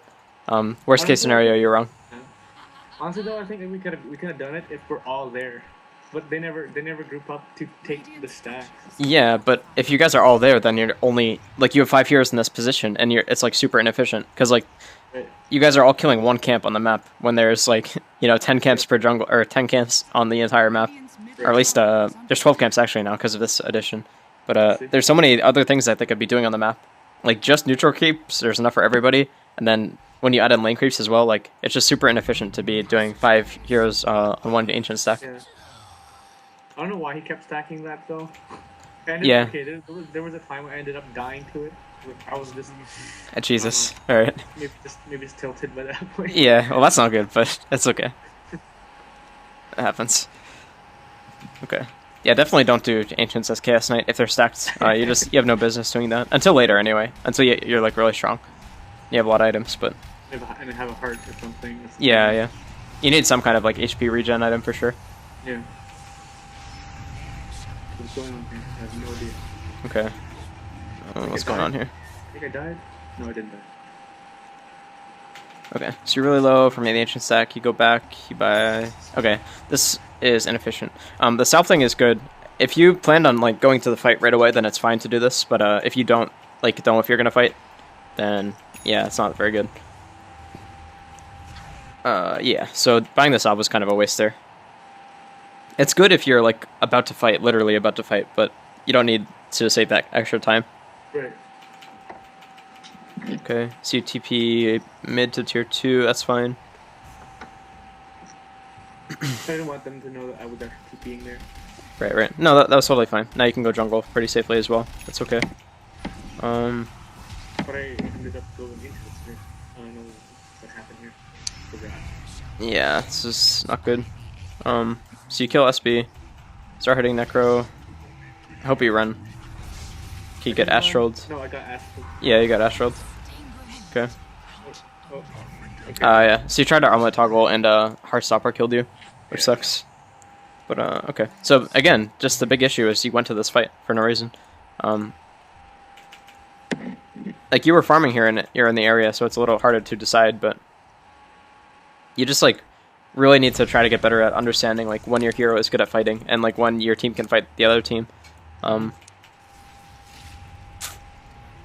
Yeah, Bloodseeker is like too squishy to be just going in like this. He can't do this. I mean, that's not part of his kit. Not what his hero does. You can't really save him either, so I don't know. Even with Blade now, I think he would have still died. Even late, I think he picked Yeah, built he is. Pierce. Yeah, he had Lincolns. But either way, like definitely like if you're gonna learn one thing from this session, it's just like focus on yourself and farm. And it's like maybe you make the wrong decision and you don't go to a team fight that you should have been, but you're gonna be farming anyway. Whereas like you made the wrong decision here and you died and you lost gold, so like it's much more impactful. And now they're gonna get towers because you're not there to defend. Mm-hmm. So most of the time in 2K MMR, I think to summarize your point, you're gonna win the game just by farming. Yeah, it's quite likely. I mean, you can get to like 3 to 3.5k by just being good at farming and like pushing, towers and stuff. You don't even have to be that knowledgeable. You don't have to like really understand what every hero does that well. But if you just farm well, then you'll increase your MMR by like quite a bit. Yeah, I don't think we should keep watching this game just because like it seems like that's gonna be the common. Yeah, well, no, it's not lost. No, it's not lost. It just seems like the rest of the game is gonna be the same kind of mistakes. I mean, I've kind of beat a dead horse here. Like every single time you go to a fight, I'm like, don't do this, bad, and it's getting to the point where like I feel like it's not that helpful anymore. So we can do a couple things. We can go to another replay and watch the laning phase or whatever. Can answer some general questions that you have. I can show you some custom games that are good for practice. It's up to you. The thing is, I've been playing support. And I don't really have that much games as a carry or mid, so it's very limited for replays right now. Okay, that's fine. We could probably do something else. Okay, so I don't know. Did you come with like any questions that you had about Dota or just in general? Not right now. because I don't know what I don't know, right? So maybe like Okay, if true. I see something, I'd just hit you up on Skype or here. Okay, yeah, that's always like a thing. That's not just Right. yeah. That's always something you can do for sure. Uh, Okay. So last thing I could do is probably like, I mean, I'll look at your profile really quick and see if there's something else that we can look at. That's or a carry game. What about the Sven game? Like, what happened in the this Sven one? one. Yeah. The win one. I don't want to Yeah. go through the win ones because, well, we can if you want to, but Mm-hmm.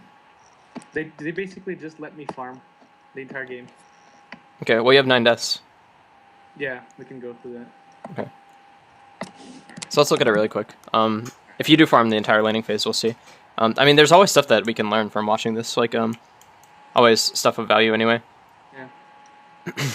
I thought we actually learned more from, well, I don't know, maybe from lost games over won games, because like Yeah. No, it's definitely easier to learn from lost games because like you know that what you did wasn't good at some point.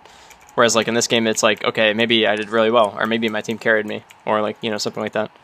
Okay. So another good habit that I didn't mention is whenever you start a game, you kind of want to look at see the enemy heroes and just like try to tell like what heroes you can kill, what heroes can mess you up in fights, what heroes can solo kill you. right. In this case, you have to watch out for like all of Bane's spells. Really, like Nightmare is really Yeah. good until you get BKB. Fiend's Grip is super annoying. Enfeeble is super annoying. Yeah, for sure. Spear Breaker has a lot of magic immunity piercing spells. You can CC you even when you get BKB. Also, Lich with the armor, ice armor, I think it just reduces my attack speed. Yep. Technically reducing my entire DPS. Yeah. So this is actually a pretty bad Sven game, honestly. Like these guys have really good heroes against you. So it's good that you did well in this. It wasn't ranked, and I just last picked Sven. Okay. Very last minute, so like. Mhm. Okay, and Sark is just annoying for Sven because you can't hit him if he shadow dances, and that's Yeah, for sure. bad because Sven likes to hit things. That's what he's good at. Okay. Also, if you notice, we didn't have courier. And, I don't know. This is already tilting me. Yeah, you can't let stuff like that tilt you. They just gotta kind of laugh it off. Mhm. There's no point, you know, getting tilted or whatever. Also, this Wind Ranger is taking my last hits, so I'm like. Yeah, I mean, it is unranked, right? So what can you expect? Okay, and Techies walks into lane and kills the Sark. Okay. Right away, their offlane kind of sucks. Just like as a compositional thing. Sark it Spirit Breaker.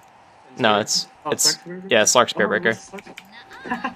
Yeah, it's just it's not very good to say the least. So you should have an easy time in this lane for sure. I'll like speed through and see what happens, but yeah. Yeah, I was dropping my items there because like I was getting so tilted. I really Yeah. didn't do that. Yeah, don't do that. Like, I don't know if that's something you do often, but definitely don't. No, right here though, I was on a losing spree because I've been, I don't know, playing with higher people. I'm met online. I mean, Yeah. Cam Mars, and it's harder. So like, I've been losing. Yeah, no, I understand.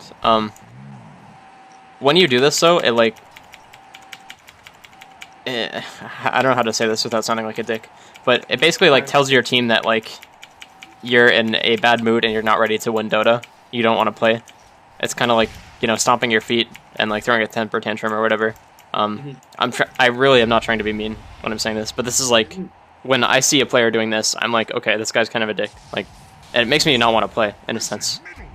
So like, it doesn't help like when you're on a losing streak to do this. Like you're not gaining anything out of this, so there's no point doing it.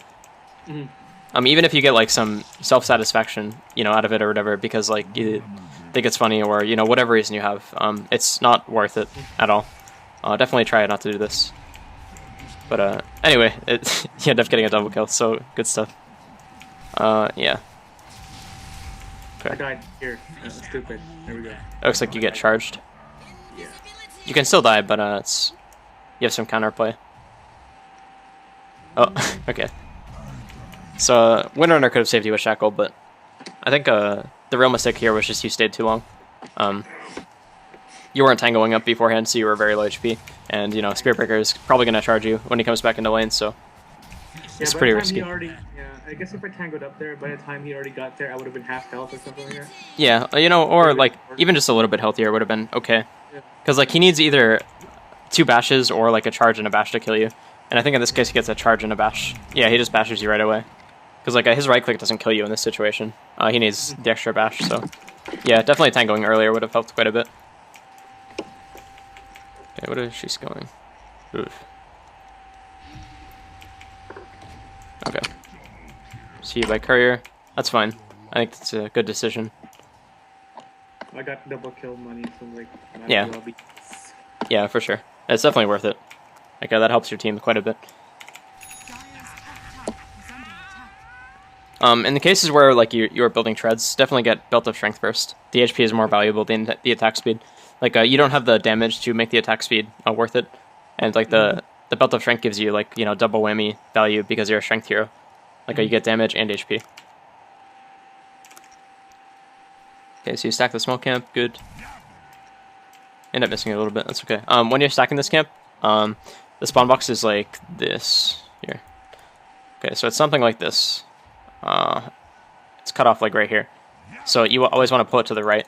The creeps chase much farther away in this case, so it's much easier. But it should have worked. Oh no, it didn't. Yeah, they were already in the spawn back. Right. Box by 60th Mhm. second. Dire's bottom tower is under Can I end up attack. just jungling in this game? Because like Wind Rangers like would not. Yeah, no, that's totally fine. That's completely fine to do that. You're gonna like limit your farm by doing this a little bit, but like Wind Ranger is farming at the same time, so it's a net gain for your team. And it's better than like just sitting here and fighting over it, because then you guys are both like getting a very low amount of farm. Right. So it's fine to do this. You can even go jungle right here. Like you're gonna lose HP and you're gonna have to go back to base a lot, but like it's better than just fighting over farm or whatever. Like, taking the more relaxed approach is way better for sure. Okay, so fight happens bottom. Okay, you guys just picked the wrong target here. Yeah. I think I ended up dying here. Yeah, it looks like you do. I ended up dying here. Here we go. Okay, so this is a problem because like if you look at which target is like juicier to kill here, is it the guy with 700 HP, 2 armor, or the guy with 1000 HP and 6 armor? Like Right. this guy is so much effective HP against physical damage. Like if you had gone for a Lich instead, you probably would have killed him. Especially since like he's tanking creeps this whole time. Like if you stunned him while he was tanking creeps, Wind Runner can get a shackle as well. She can land a power shot. You're just more likely to kill this hero. Right. So that was a target selection thing. But it's all good. Okay, so you guys end up getting double killed. It does suck, but Dire's middle not the end of the world by any means. Okay. Dire's middle tower is under attack.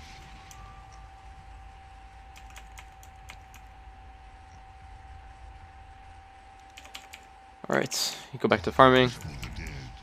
In this case, your pattern was a little inefficient. You kind of just want to buy a TP, put it on courier, and then send it out to you. And you should start by jungling, like, here, and then going here, and then here. Then you'll work your way down towards bottom. It's either that, or you can go mid and just push this out. Like, there's nobody here, so you might as well go take advantage of it. So that would be fine. Yeah. Not much to say about that, really. Other than that. Okay, so you go for Iron Talon. Okay, that's not bad. Actually, I kind of like that. That's okay. Okay, here you should definitely stun Lich, yeah. Unlucky. Okay. So, Wind Runner should have waited to power shot before you stunned, but not horrible. Looks like you get the kill anyway. Yep. Right here, you should buy a TP. Yep, okay, good. Oh, okay. Yeah, he was a bit slow on that. Your positioning was like kind of sucky though when you TP'd. Buying the TP was good, TPing out was good, but you needed to like move up into trees before you did it. And that way it's harder for this guy to just target you. Yeah. So you could either go down or up, and that'd be okay. I think I panicked too much because I saw my life ticking away Mm-hmm. away with the earn charge. Yeah. And that's like we touched on that, at the beginning of our first session, like the game isn't as fast as you think it is. Like you can just slow things down like for yourself and it's okay. Like if you slow down and realize that like okay, the earn is about to expire, I'm okay. Like I don't have to worry by looking at your buff bar. Here, like let's look. Okay, so you running. Radiant's middle Go on Lich. He chain frosts. Cast Earn. You're taking damage this whole time. Okay, Frostbites you. You get pretty low, but Earn is about to tick off. Like before you even buy the TP, it's done. So you don't have to worry. I'll definitely just like try to keep things as slow as possible. At least when it comes to your thoughts, like try to slow things down for sure. Right. Okay. So you get an Iron Town in the jungle. Good choice. Radiant's bottom tower. Wind on our TP's bottom. Okay.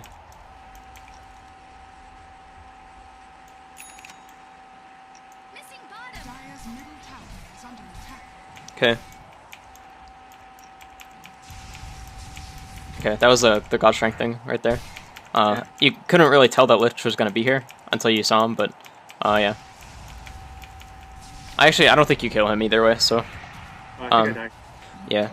So the real issue with this is, like, you're just spending a lot of time around bottom lane when, like, Windrunner has kind of, like, you know, earned control over it, so to speak.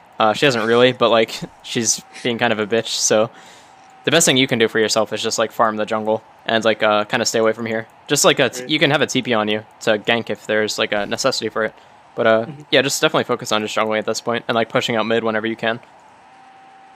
You'll be getting an economic advantage that way, so that would be good. Okay.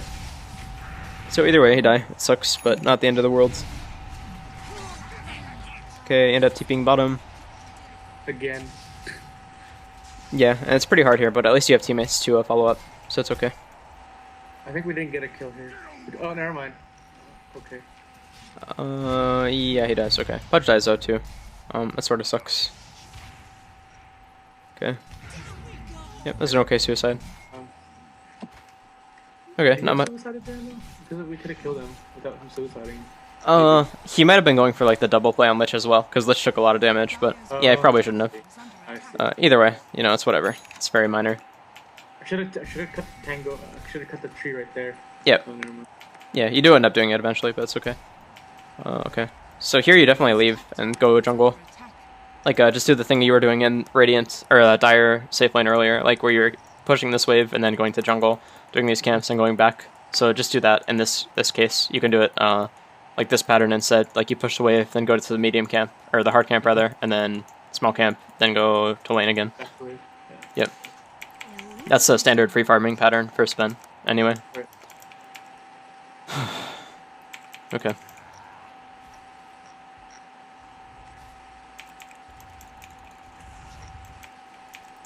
I think this was a 3K game because this Wind Ranger and this Pudge was actually in a party. I just got invited. Yeah. So. Okay.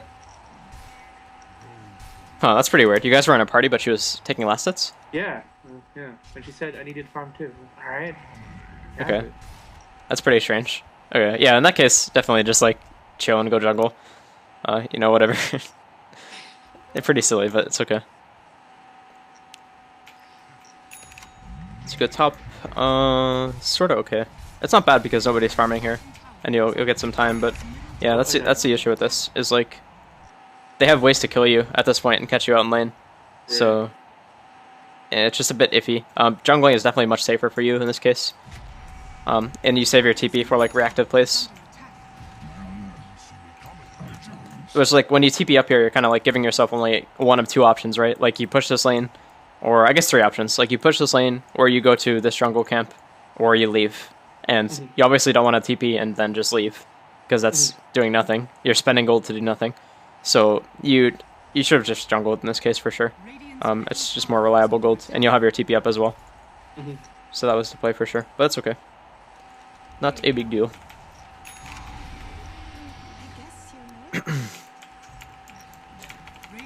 Okay, so I think I'm gonna wrap this replay up, and I want to show you a custom game. I don't know if you have it downloaded or not, but this is something that Let's Hit Challenge. It's a couple of different ones actually. Let's Hit Challenge. This one. This is a really good one. I highly recommend doing this. I'll just start rolling really quick. Oh, okay, you're over here. All right, I was searching for it. I think I don't have it downloaded. One moment. Oh shit. Okay. I didn't even like consider that. I thought, or didn't realize we were in a party. Okay, whatever. That's fine. But either way, this is like a really good one. Highly recommend this. It's a great way to just like warm up, you know, for a game, or just get better at CSing or whatever. Right. Yeah, no, definitely recommend this one. Another one is can't spawn boxes. I have this one. Oh, the spawn boxes. Okay. I studied it a lot. Okay, no, cool. Yeah, this one helps quite a bit as well, like for stacking camps and stuff. That's Yeah. definitely good. Sure. Well, Um, we still have like 5 minutes, so it's up to you whether or not you want to like ask any questions you may have had, or we can just recap for a little bit. um, I'm actually gonna forget a lot of the things you're gonna tell me. Well, not Okay. really, because like I have it written, but like Right. I'm not gonna have this paper when I'm playing and looking at it. Yeah, no, for sure. For sure. I mean, the farming pattern you told me about, Mhm. like picking the right fights. I will absolutely try to remember that. Okay. Actively, honestly. Yeah. Other than that, I have nothing else. Okay. No, that's fine. So just to, try to bring things home is just try to play more selfishly. Like being a team player is good, but only when you know what exactly being a team player is, and like, when you're in an environment for it. Like team play can only happen when, all of the pieces are working together and like the pieces are functional to begin with. And like Right. 2K players are not, totally functional. At least in terms of being Dota players. I don't mean like as people or whatever. Yeah, so definitely just play more selfishly. Always default to farming and getting objectives over like kills or grouping up randomly or whatever. And I think you'll see a big improvement in your play. Because I think, yeah. How do you handle, like, for example, they demand you to be there or something like that, but you resort to farming instead, and then like they just like flame you. You weren't there or something like that. You just mute them. Right, Seriously, okay. it's that easy. Like, if they're saying stuff like that, then they obviously don't understand like exactly what's going on, or maybe they do and they're right. In which case, like, you should try to assess that on your own and like Right. determine whether or not they're right or wrong. And like but yeah, if you think that for sure you need to just be farming, then you can just mute them. It's fine. Like, you don't go to hell for muting people. You don't like, I don't know, lose your ticket to the afterlife or something. Like, nobody's gonna take anything from you for doing this. Like Right. it's just going to make the game more enjoyable for you. You're going to learn more by doing it. It's very unlikely that you're going to learn anything of value from a 2K player, so it's fine to just mute them. Like, I mean that in the best way possible, like, not in a negative way at all, but yeah. All right. Well, thanks, man. Okay, yeah, I hope this was helpful. Well, Obviously. yeah. You made me see like the fact that I kind of don't understand some heroes that I'm playing. Yeah. Okay. Well, yeah, if you have any questions, like, feel free to ask me on Skype at any time. Like, Sure thing. seriously, no worries. Not on Steam. Steam is okay too, but Skype is like slightly better for me. I can guarantee that I can get back to you on Skype, whereas Steam, it's Okay. like I might miss a message or whatever. But I yeah. see.